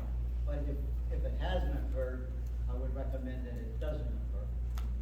And hopefully that you can make that happen. Hi, my question is there a plan to prevent Loveland from being drained to death? Not that I'm aware of. The Forest Service, again, has no authority or rights to dictate to Sweetwater how much water remains in that reservoir. We have a public access easement, and that's all that we have. We don't have any governance over their water use or their non-water use. The fact that others have engaged state agencies and people who govern water rights and so forth is probably the best venue that they're pursuing with respect to that. So the easement does not refer to the shoreline at all? It refers to a shoreline. Yeah, it does. So I don't think you can have both shoreline and depth. That's an interesting interpretation. Yeah, there's no shoreline, no water. I have several questions, is that right? Yeah, I wanna be respectful, right now, nobody else is raising their hand, go ahead. Okay, so, my second question is there an official or unofficial plan for the reestablishment of the fishing program? And are you, is the Forest Service amenable to the reestablishment of a fishing program or in support of? I don't have any knowledge of the plan, other than what I've heard secondhand about the interest by Sweetwater to restock the lake. Absolutely, we would be amenable to restocking the lake. And my last question, and although it's somewhat irrelevant, I'm curious as to whether or not either of you are residents of our community. No, I live near our headquarters office in Rancho Bernardo. I live in San Diego. My wife's still active duty, works at the Naval Hospital, so we live down that way. Thank you. What year did that 5-year agreement expire? I believe it was put in place in '97, so I believe it expired in 2002. And then, so, the Forest Service was really just passive and kind of letting that go and not pursuing a second agreement, or has there been any efforts on your part to reestablish something new going forward? We've had some conversations with Sweetwater about reestablishing a new agreement. Those have not come to much fruition at this point. Again, I think there's some energy and room to tap into to be able to put some actual good work into. So what made them to make that 5-year agreement with you initially? Did you have influence at that point and now you don't? I believe, again, like I explained a few minutes ago, that the agreement was established just to facilitate the transfer of land.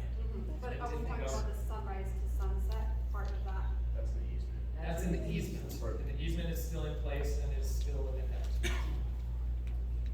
But we could develop a new agreement that might address some of those other terms. When I say a new agreement, I don't mean a new agreement to transfer land. Like I said earlier, the Forest Service enters into agreements with many parties about many things. There could be one established that talks a bit more about hours and types of use and who can help out with that kind of thing. So I'm just curious, I know many state and government officials have to take an oath of office when they get sworn in. Did you and your Kyle take an oath of office for the Constitution? Okay, so my concern is, again, goes back to when they drained Loveland. They did it on a dry day. They did not wait another few days or week for rain into December. And 47% of that water was lost. And I have concerns about upholding California Constitution, Section 2, where it says, "It is hereby declared that because of the conditions prevailing in this state, the general welfare requires that the water resources of the state be put to beneficial use to the fullest extent of which they are capable, and that the waste or unreasonable use or unreasonable method of use of water be prevented, and that the conservation of such waters is to be exercised with a view to the reasonable and beneficial use thereof in the interest of the people and for the public welfare." So I take constitutional issue. I believe, and our government was designed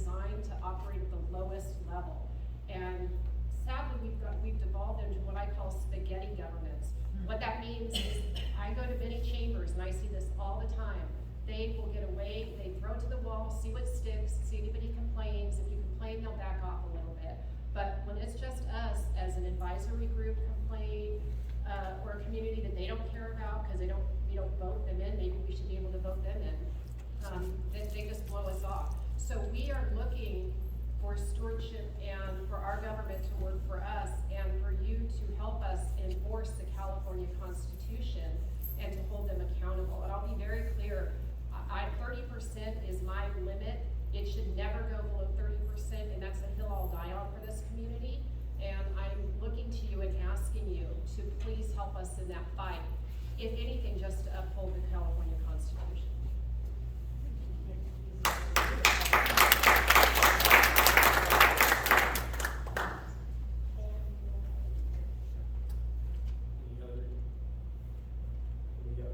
Any questions, comments? Well, I have one. One of the things that came up, and I think honestly is a productive way to at least try to encourage or defray any arguments associated with staffing. Can you tell us more about, have you guys operated volunteer programs on other lands that the Forest Service manages? Because I understand, as you said, they don't manage this land.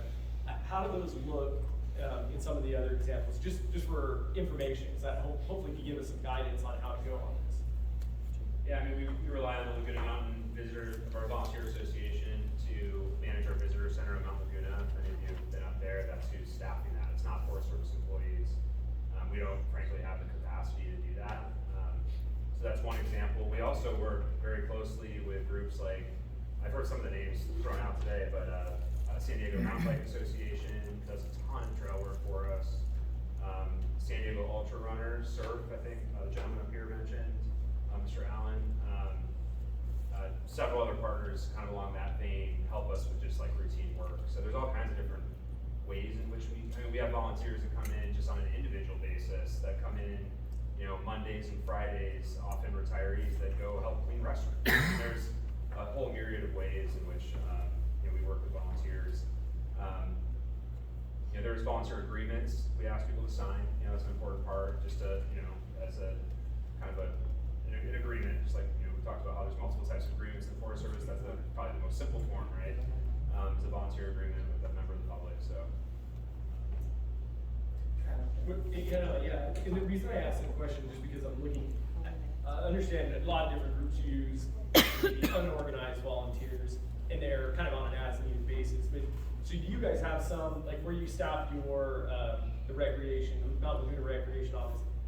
Do you establish formal agreements or semi-formal agreements with, let's say, a nonprofit to provide certain, let's say, volunteer coverage? Or what I'm looking for is, I understand, at least my understanding, this wouldn't be a volunteer program unless there's a new agreement and there's a change. This would be something that maybe would be along with Sweetwater, because they own the land, they have operational control.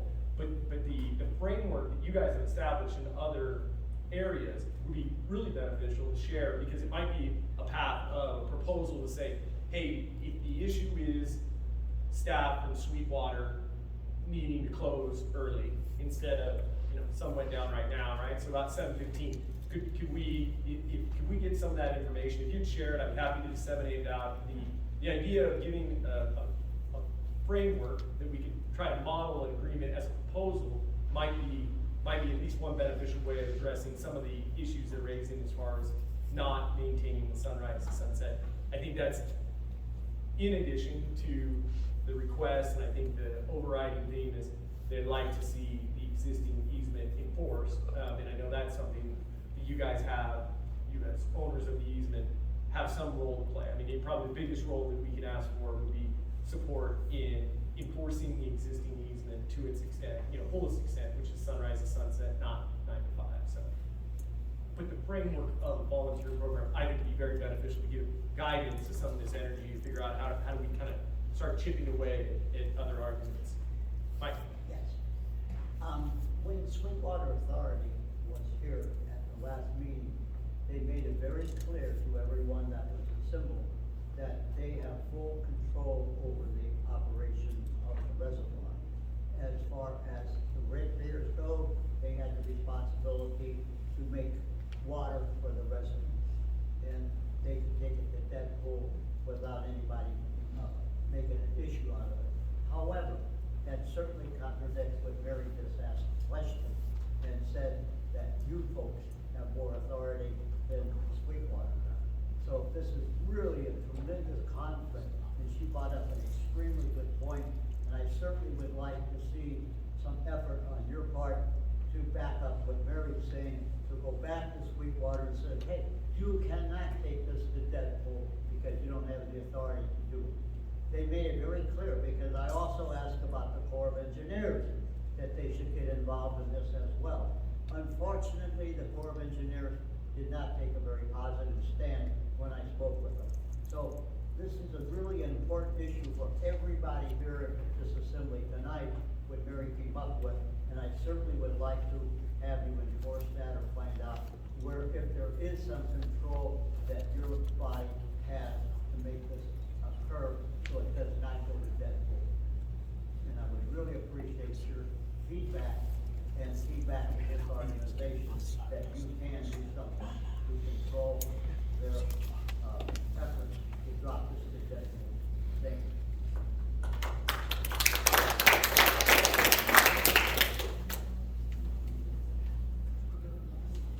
Oh, actually, we're open to any questions, but, you know, I wanna make sure we exhaust this. I'll tail on to something Mike said, and to your point, Mary. I think the same question as far as taking an oath of office. Any public official in the state of California takes that same oath of office. We all do. The authority of operations at Loveland resides with Sweetwater. They're the ones who also take an oath of office. If there's an issue regarding constitutional or violation of the California Constitution, they would be the ones who are in violation of it. That would be my thought, is don't let them off the hook and say they have the same responsibility Forest Service takes, each of us take to defend the Constitution. So that would be my interpretation, would be rest in those who have the operational control over that decision. So we want to continue on real quick. We're happy to change topics, but I want to make sure we flush this one out as much as we need to. So. If they'd like the opportunity to give us some feedback on what we can expect next, or where we can go next, or what they can do or can't do. And ask a lot of questions and very patiently both listen. But if they just walk out the door, then it's, you know. Well, we're gonna see if you have feedback, and then we'll come back. Do you have some, you know, I know there are, I know Senator Jones' office has done a lot in trying to coordinate, bring parties together. Also talking with representatives at Rep. Comm's NICE's office. Do you know, have you been able to set up a time to meet with Sweetwater to have any formal discussions regarding this? It's not yet. But I do appreciate, again, the language letter to my office encouraging engagement. And that's what I hope everybody remembered and hope everybody sees in my presence here today, is that willingness to engage. We remain willing to engage. It will take some willingness on the part of Sweetwater, frankly. There's no bullying them to the table. They are a locally elected government entity. I can't bully them any more than I can bully you into doing anything. But a cooperative effort to improve the access there is absolutely something I'm interested in engaging on. And I've spoken to the congressman staff about how long this is. I got a question as far as enforcing a legal agreement. Is that something that generally, you're a representative of the federal government, right? This is something that the Forest Service, do you guys have an in-house legal department? I've observed and experienced some different litigation between governments, and generally they rely on, let's say, their Department of Justice to handle that. If a violation of, I've experienced with easements, if somebody is violating my easement, to enforce that easement, you can go a couple different routes. You can ask them to. If they don't, you can take legal action. So, I guess the question is, if they're in violation of the easement, In theory, the Forest Service decided it was important to enforce that easement, and they're not doing it voluntarily. Would that be something that originates through the Forest Service office, or do you guys even have a legal team? Would that all be outsourced to, let's say, the Department of Justice? Have you guys entered into, I'm sure you had to experience some type of litigation in some past. Who handles that, and where does that come from? Yeah, so I'll reference, another easement, situation on another part of the forest, the extreme northern part of the forest, in Riverside County. The forest and the public enjoyed access on a particular road, for decades.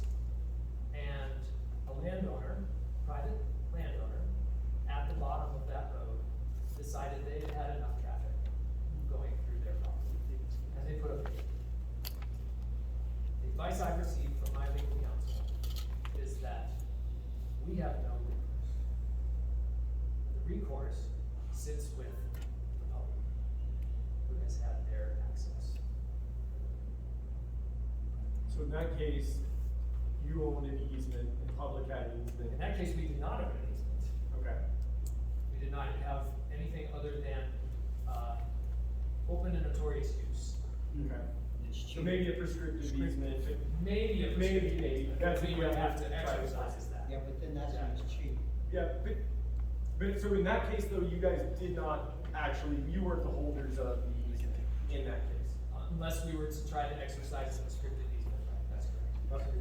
I mean, I think, again, sorry, Joe, so I don't want to be too humorous, but you ask an attorney a question and ask him again, you might get a different answer. And so every situation is unique, and I just, my thought process is, if this, the majority of the, I would say, control and enforcement the Forest Service has is as owner of an easement. And if that easement is in violation, they're violating that easement by blocking access or not maintaining the access that's outlined in the written easement. I was just trying to ask, I know it's not, you get to say, hey, we're gonna do this. I wanted to know where that originates. Do you guys have, is it internal U.S. Forest Legal Counsel, or is it again through, like the Department of Justice? The counsel on what to happen happens between me and our solicitors. The litigation of that would go to the Department of Justice. If the federal government chose to litigate something. Fair enough. The other thing I would say, though, to just modify your statement just a little bit, we're very careful to explain that the U.S. Forest Service does not own any of this thing. We manage it on behalf of the public owns this land. And the easement is the same. We are not owners of the easement as a private entity would be considered an owner of an easement. We're a holder of an easement on behalf of the public. That's fair. I understand the distinction, and so I'll accept the answer. Yeah, on the easement, is there any language, I've worked with a lot of easements in the last 30 years, is there any language in there that actually prescriptively designate exactly what they consider an easement? Is it like from the water line back 25 feet, all the way around the lake? There's a map associated with it.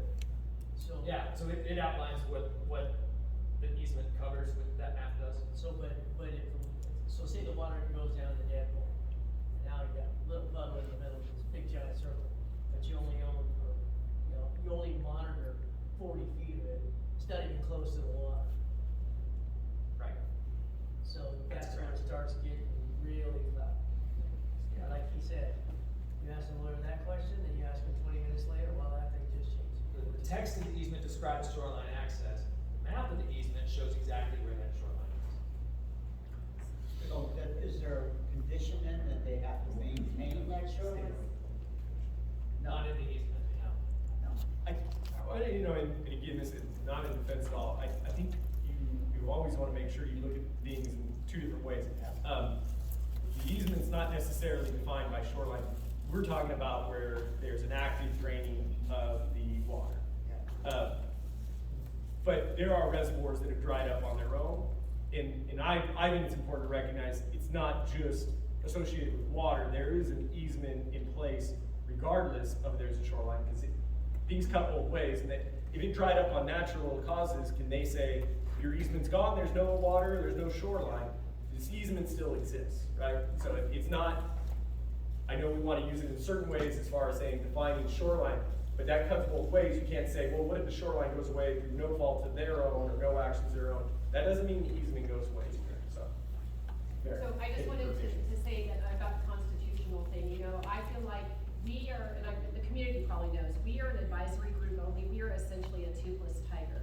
We have done our part, we have sent a letter, we've had them here, we've advocated for the community, and to no avail. And so at this point, we look to the next level, and somebody who's involved, I guess we could also look at the state, but now we turn to you to uphold the Constitution. I'm not saying that you have violated it in any capacity.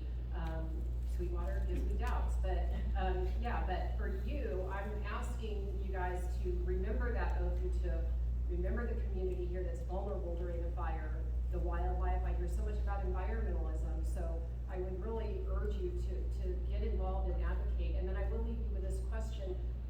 You say that you didn't sue because it's the public's responsibility to sue. Has the, oh, no, You said it's just public ownership, and Oh, then public. the legal counsel gave them advice that they didn't have necessarily standing in that case. in that case, okay, so thank you for clarifying. Yeah, I'll ask you in 20 yeah, minutes that's if you fair. can answer the same thing. Anyway, so my question is, has the U.S. Forest Service ever sued anybody? Have they ever got involved in lawsuits? Oh, for certain, yes. Okay, now we know it can be done. Yeah, I think that was why I was trying to differentiate exactly the example we brought up. Very similar, except for in that case, they did not own an easement, they had a prescriptive easement. Sometimes that's a little muddier, so. Questions regarding, the rest of the presentation? I know I have a couple in my mind, but does anybody have any questions regarding fire breaks? Mary? Just, not so much a question, just my recommendation. So I know the map is far for you guys up here. This is El Capitan Reservoir, this is 8 running through, and then Loveland is down here. Because we get Santa Ana's historically from the northeast, and I don't know what your capacity is, but I'm suggesting a series of 3 clearances. One that would be kind of maybe Anderson Truck Trail, preventing going down into Victoria and say Crown Hills in that area. Then near about where the West fire started. We still have not got any answers about that and the cause of fire, although I strongly suspect it was a cigarette from the window. And so at that point, I'd like somebody there, and then also then down in a line here to Carbaker. So basically, if we could do the whole thing all the way down, or actually it would be in front of Carbaker, but a diagonal, because this is where our threat is. If we can get somebody time to get their pants on and their animals and their family out, that's precious minutes by time. So thank you. Yeah, thanks, and thanks for bringing that up. The Anderson Truck Trail, which is part of the Alpine Community Defense Field Break, that you see, I believe if you look at the map, I know it's probably hard to see for a lot of you in the back, the gray area is not Forest Service land, and then the tan area is Forest Service land, so you can see how it's kind of patchwork, right? So just because that field break kind of dead ends or appears to dead end, doesn't mean, at least halfway through the Anderson Truck Trail, doesn't mean it actually dead ends, it's just on private land at that point, and oftentimes, with our support or help from, various different entities, there is a field break there, it's just not depicted. In addition, on the southern end of the Anderson Truck Trail, we are probably a few weeks out of a 130-acre land transaction we've been working through the past maybe 5 years, has to do with mitigation for a development directly adjacent. So there is a chance, we talked a lot about how wouldn't it be great now that we own that land to consider bringing that field break all the way down to Interstate 80. So that's definitely something we've had conversations with. So that land actually is set to transfer to U.S. Forest Service ownership. Yeah, They and it was- recorded their final map, correct? Yeah, and for the developer, it was mitigation for impacts, that they were, yeah. Is that 130 acres, is that complete? Is it complete? Yeah, does the Forest Service own that land now? It's right next to my. Not yet, but we're very, very close. My understanding is within a few weeks. So he's talking about this land is right at the end, right here? Yep. Sorry. Yeah, so I think it's helpful. All this land is owned by U.S. Forest Service, it's in yellow, right? Owned by the public and managed by the U.S. Forest Service. And these are private lands, and then this is, what's the pink color distinguished? Do you guys know why? I believe this is just the urban, representing. Urban wildlife, urban wildland interface. So the land they're talking about is in just north of Auto Road, That's absolutely the right. Black Wolf Estates. So That's Black it. Wolf Estates goes, So that's two roads that dead end into a cul-de-sac. There's a tentative map for additional homes extending into it, but there's also 156 acres, 144, 130 acres that are mitigation land that have been agreed to be transferred to U.S. Forest Service ownership when the development happens. Is that fair? Yeah, actually, it should be happening probably well before the development starts. Got it. Yeah, when they record their final map. Yeah, they would that's have to- right, yeah. Right now, there's one, I think there's actually 2 parcels that comprise 160 acres. When they record it to create each little individual parcel, it'll leave one remainder that's gonna go to the Forest Service. This is helpful, just clarification, kind of for all understanding. U.S. Forest Service, do you guys, are you active firefighters? Do you guys have any firefighting responsibility? Yeah, so on the district itself, I have probably 100 and change employees, I would say, maybe like 110, give or take. Probably about 90 of them are wildland firefighters. So, Okay. yes, so when I talk about all this fuels work that we're doing, when it's this time of year, they're national assets. So right now, as we speak, a lot of my firefighters are in Montana, they're in Canada, they're in Idaho right now. Lots of them are in Northern California, they're in Oregon, Washington, like as we speak. So when I talk about doing that prescribed burning and fuels work in the winter, it's those same individuals during their downtime, still working hard at implementing those prescribed burns and being burn bosses and things like that. So. And I can't help, Mary, I saw you were, I think again, you can cut both ways. In the event where there's active fires in our area, do we end up getting resources from other parts of the country, U.S. Forest Service firefighters? Yeah, it goes both ways. That pretty active. So you guys own, manage and operate lands where they're publicly owned. You guys do firefighting responsibilities. Can you give us just a quick background? Do you coordinate with our local fire district, CAL FIRE? How does that look? They work, and Scott may be better talking to this, but we work incredibly closely with CAL FIRE and municipal districts both. So just for example, you're all probably familiar with the fire we just had south of Hauser Canyon last week. That never quite made it to the forest, but we responded. We sent five of our engines actually down there to respond. We have that agreement with CAL FIRE. And CAL FIRE remains incident command for that event. The moment it would have crossed a Forest Service land, if it did, it would have become unified command. We would have had an incident commander from the Forest Service alongside an incident commander from CAL FIRE managing that incident. That's kind of how it works. So and it goes both ways. And the reason I asked the question, I've heard, and I don't want to, you guys can give us the answer. Does the U.S. Forest Service participate in fire suppression on non-public lands? Like if there's a fire, like the West Fire, for example, as far as I know, generally the location, no U.S. Forest Service lands. But is that something you guys respond to? The example I just gave, South Hauser Canyon, is a great example. Yeah. Okay. 5 engines. You're just not in control, there's no joint command if it's not on your lands. Yeah. Right, okay, so that's facilitated by, for that initial attack period, that first 24 hours, something called the Master Mutual Aid Agreement.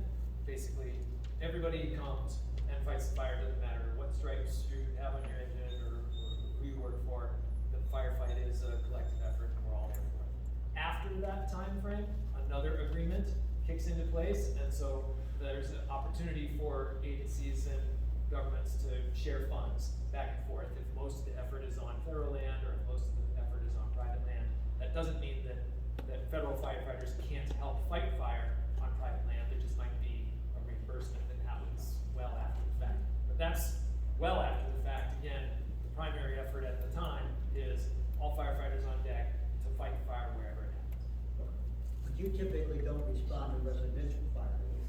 That's correct. We are wildland firefighters. That is our mission. If just by chance there's a vehicle fire on the 8th and firefighters get dispatched to it, we happen to be the first on scene, we will do what we can to keep that fire from getting into the vegetation.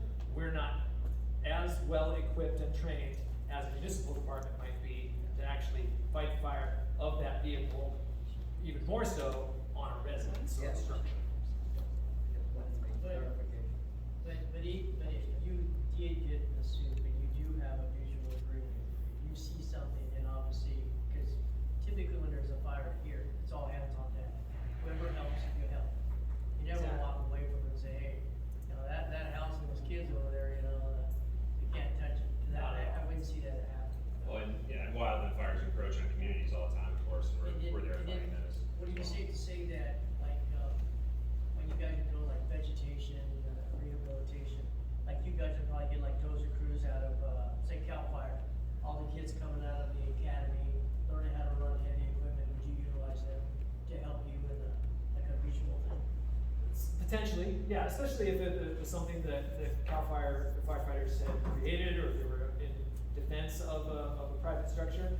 Otherwise, we use contractors from wherever, sometimes local, sometimes not. Those heavy equipment operators are exceptionally desperately needed in the greater firefight.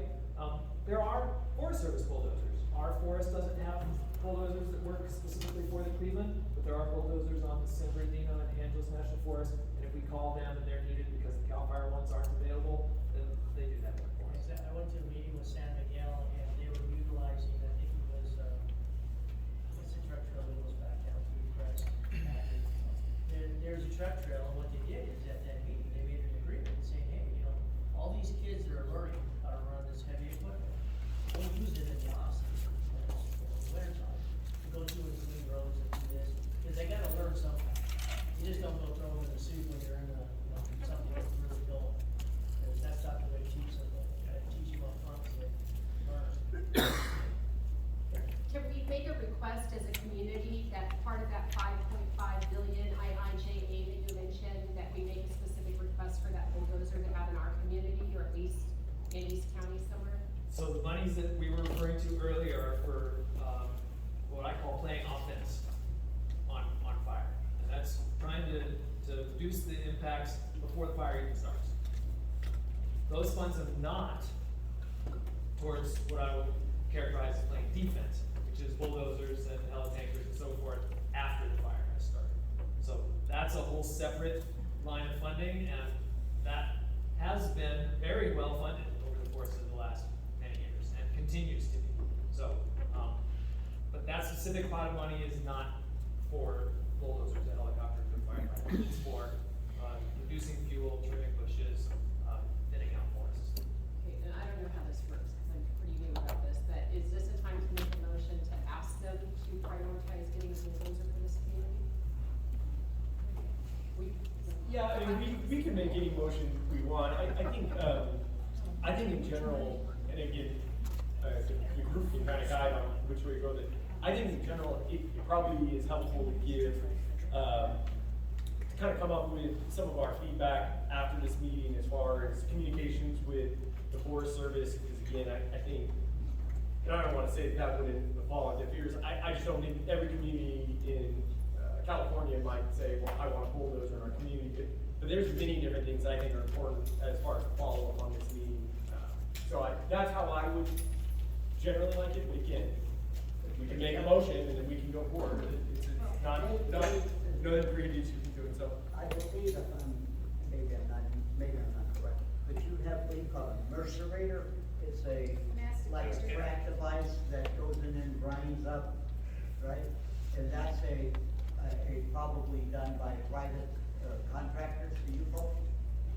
Sometimes yes, sometimes no. I think we have masticating equipment that we own and that our firefighters operate in the winter time and less fire prone times of the year. But we also engage contractors to do that kind of work for us. So as well. that's the reason I'm answering Ernest's question.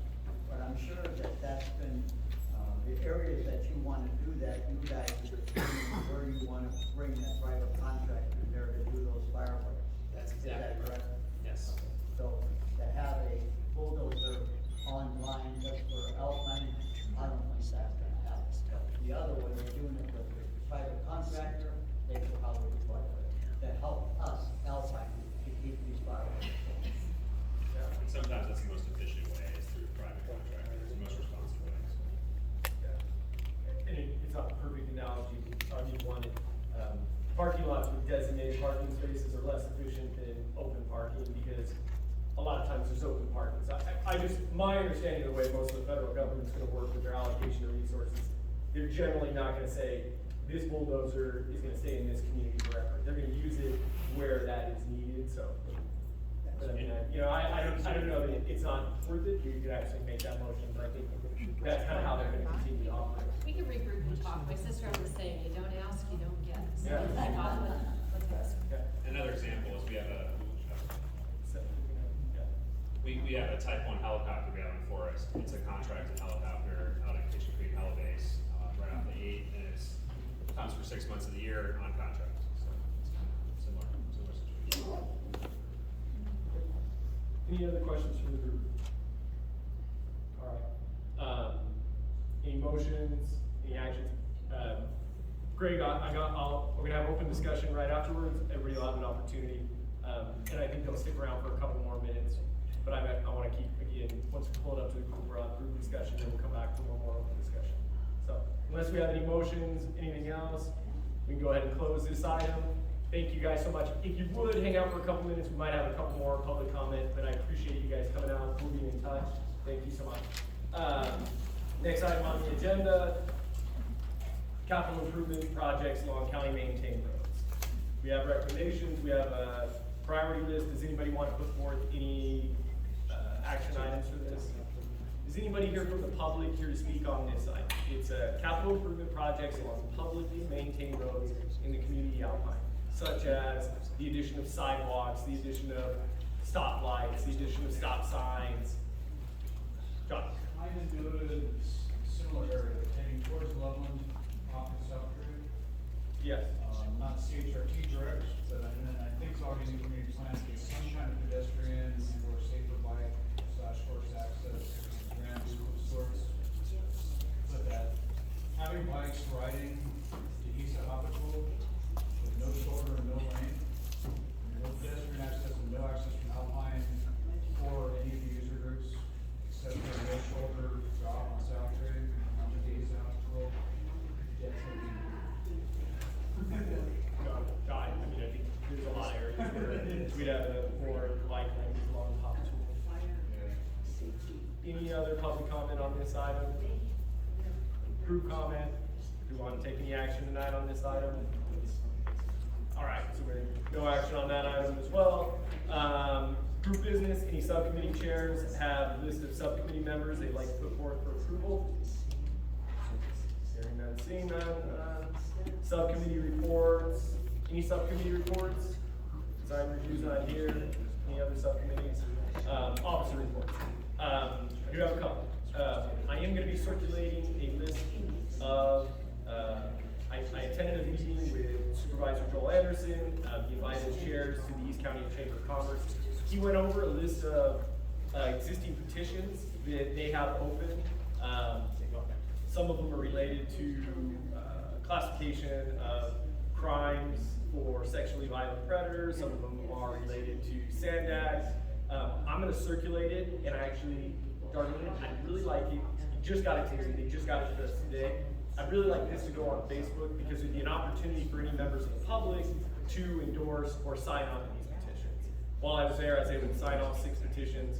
There's background information on each one, what they are. I won't go into each one of them, but I thought it was really beneficial, and I think it's an opportunity to continue pushing advocacy. Each level of government, although it is definitely a spaghetti government, we understand that. Explaining to people there's different layers of government, federal, state, local, county, city, planning groups. But it's always helpful to support each of those individuals when they're pushing something that has a common good, and I think a lot of them would be stuff we're interested in. The other update is related to the ongoing effort to get a member of the unincorporated communities onto an advisory board member with SANDAG. County of San Diego approved a resolution to support formation of what they're calling the Association of Planning Groups. Confuse me every time because they call it ADG. Well, that's what they usually call us. But it is going to be a member, either the chair or the designee, the chair's designee from each group will have a membership on this new committee. It will be a newly organized committee that will have to meet in public, adhere to the Brown Act.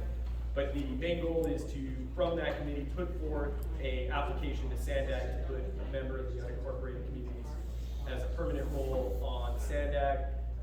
And they are in the process of developing bylaws. Actually, they develop draft bylaws next week on Wednesday, the 30th. They're having another meeting. At this time, because it's not an official group, they're meeting via Zoom. I have a conflict. I may need a volunteer, either Erica or Richard. I'd probably lean on you guys to at least go to this initial meeting as an officer so we can get, if I cannot make it, I might be able to end my engagement earlier. Yeah, it's not in person, it'll be a Zoom call, and so the reason is they're gonna have a vote as far as, I think, establishing approval of the draft bylaws. They will kind of govern the initial meeting, and from there, they'll have a vote to put more members on the board. So, it's very optimistic that by November, that group will have its first official meeting. By December, they're gonna apply to SANDAG, and they wanna have members of the public and groups at that meeting. But the reason I bring it up, next month, either next month's meeting in September or in October, the group will be asked to vote on this. We'll be asked to vote to endorse joining this group, to putting forth a member of this group, and then to endorse their application for a member, as an advisory member on SANDAG. So I know this is something we've discussed at nauseam, not at nauseam, for a while. I'm actually very pleased with how quickly it's moved. Generally, it's surprising when things in government move that quick. So, yeah, I think it's obviously something that's needed. There's quite a bit of momentum when they want to keep that momentum. So, very happy with it. So, with that, I don't have any other reports. Vice Chair? No reports. Secretary? Reports. Open discussion number 2. Great. I appreciate the patience, and I would always stay with the decent order. Do you want? Yeah, any comments? We still have Forest Service here. It was directed to them. I know it's late. You're all sick of this, but no. I have a copy of the easement right now, and so I think it's important that we look at the easement actually, and look at the language of the easement. I think we can clear up a lot of things here. The easement says specifically that the easement is for the construction, reconstruction, and maintenance of a trail for foot or motorized wheelchair access to the shoreline of Loveland Reservoir for shoreline fishing. If Sweetwater drains the lake, there is no shoreline and there is no ability to fish. I think that Sweetwater is in direct violation of the Forest Service easement, and a legal argument to be made that the Forest Service has a duty to force Sweetwater to keep water in that lake, because that is the language of the easement. And I think what this community is asking is that you will exercise that authority and force them to live up to the terms of the easement. Simple as that, legally. I can do this without saying yes. Okay, so I want to just go real quick. Thank you. I think there's a lot of misinformation. There was never a 5-year agreement. I've asked 100 times for the 5-year agreement. In the absence of a 5-year agreement, I was just told produce it or proof, because you can't find it, it exists. That doesn't make sense. What makes sense is that the agreement and the origination documents are the only agreement that existed. That's the truth. Until I see a 5-year agreement, that's what existed. The one that said protect all previously permitted activities through the land swap, which is what got us, I think, fishing or watching, and John points out, was the first agreement, which said it was non-binding if we will take it to fruition. That's the only thing was. There was an option to quit, everybody quit, these were recorded. There's nothing that was non-binding of any relevance whatsoever in this transaction. So the agreement was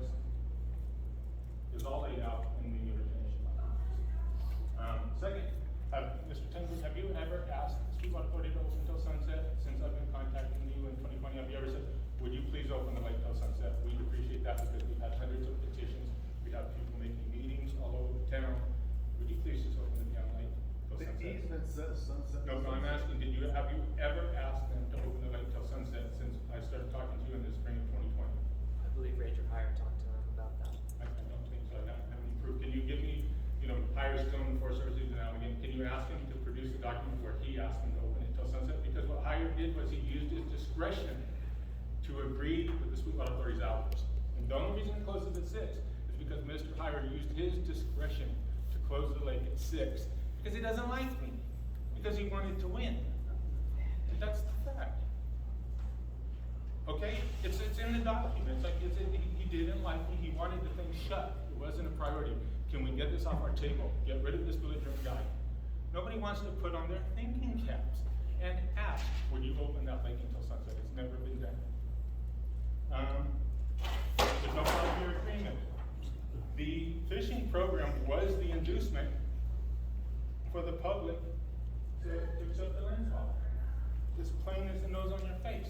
If you apply, and go, if you want to go sue them for intent, you will win. It's all there. And it's just got to be a priority. Thank you.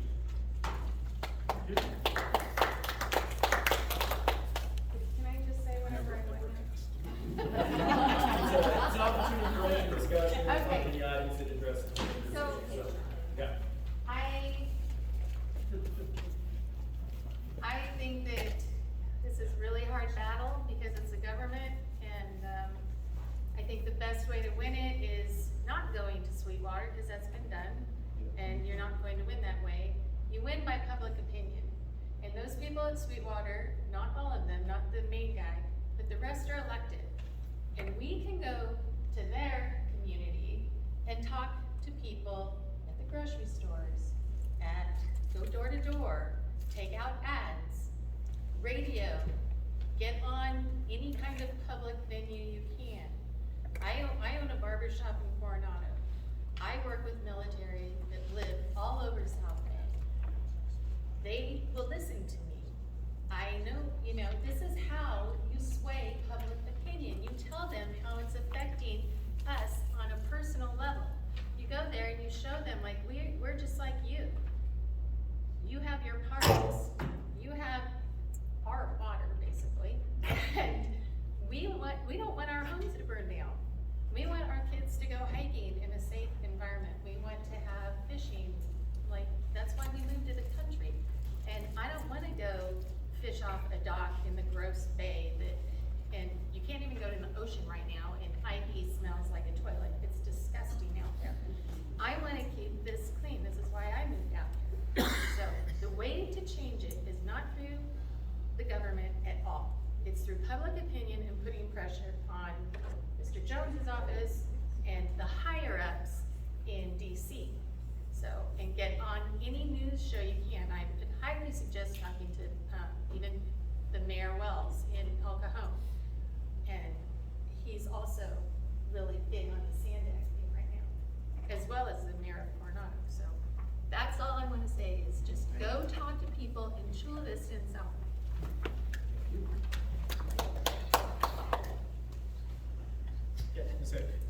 Thank you. I have 2 items, and they're kind of going back to what Mr. Walsh has said. And it's the agreement was put in place in 1997. It was basically agreed upon in 1996, and until 2013, there was a sunrise to sunset fishing program that followed the intent of the land swap protections. If there was only a 5-year agreement, how is it possible that the fishing program went from 1997, certainly till 2013 and beyond that? That's one item. The other is addressing minimum pool.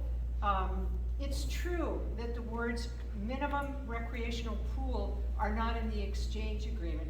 Instead, there's a history of a pool of water in the reservoir for the past 75 years. And there are references to 3.6 to 5 miles of shoreline and a fishing program through the documentation of the land swap. We assert that the words shoreline and fishing imply that there would be enough water to provide at least 3.6 miles of shoreline. The reason for that, for the easement, was to protect the fishing program, which requires water, which is a minimum pool. That's my comment.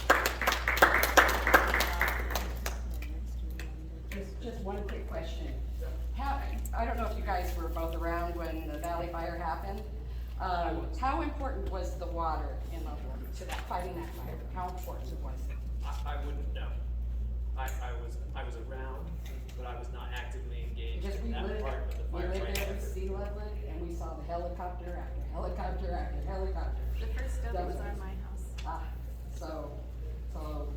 What I've been assured by my fire managers is that there's water in the county and it will be utilized. Because I listened to the Sweetwater Authority when they decided to drain it. One of their members said, well, wait a minute, didn't they just have a big fire out there? Shouldn't we leave some water for them? And you know what they said? It's a drop in the bucket. And they voted unanimously to drain it. All right, seeing no more public comments. Request for agenda items, as always, shoot me an email. As I mentioned, we are gonna have. She had her hand up. She had her hand up, I'm sorry. Oh, It apologize, don't- gotta get my attention. It Yes. doesn't have to do with Loveland, but do they still do the wood lottery thing in the winter, you know, to clear the forest and people get firewood? It's not a lottery, you can just come to Kyle's office and obtain a personal use firewood permit. Oh, and then that lets you get like a quarter wood Yeah, every winter we or do wood whatever? collection permits, and then they'll hand you a map that shows you where, it's permitted to collect. Oh, okay, I thought maybe they didn't do it anymore. Yeah, we do. Oh, okay, but you do it in the winter still, right? Yes.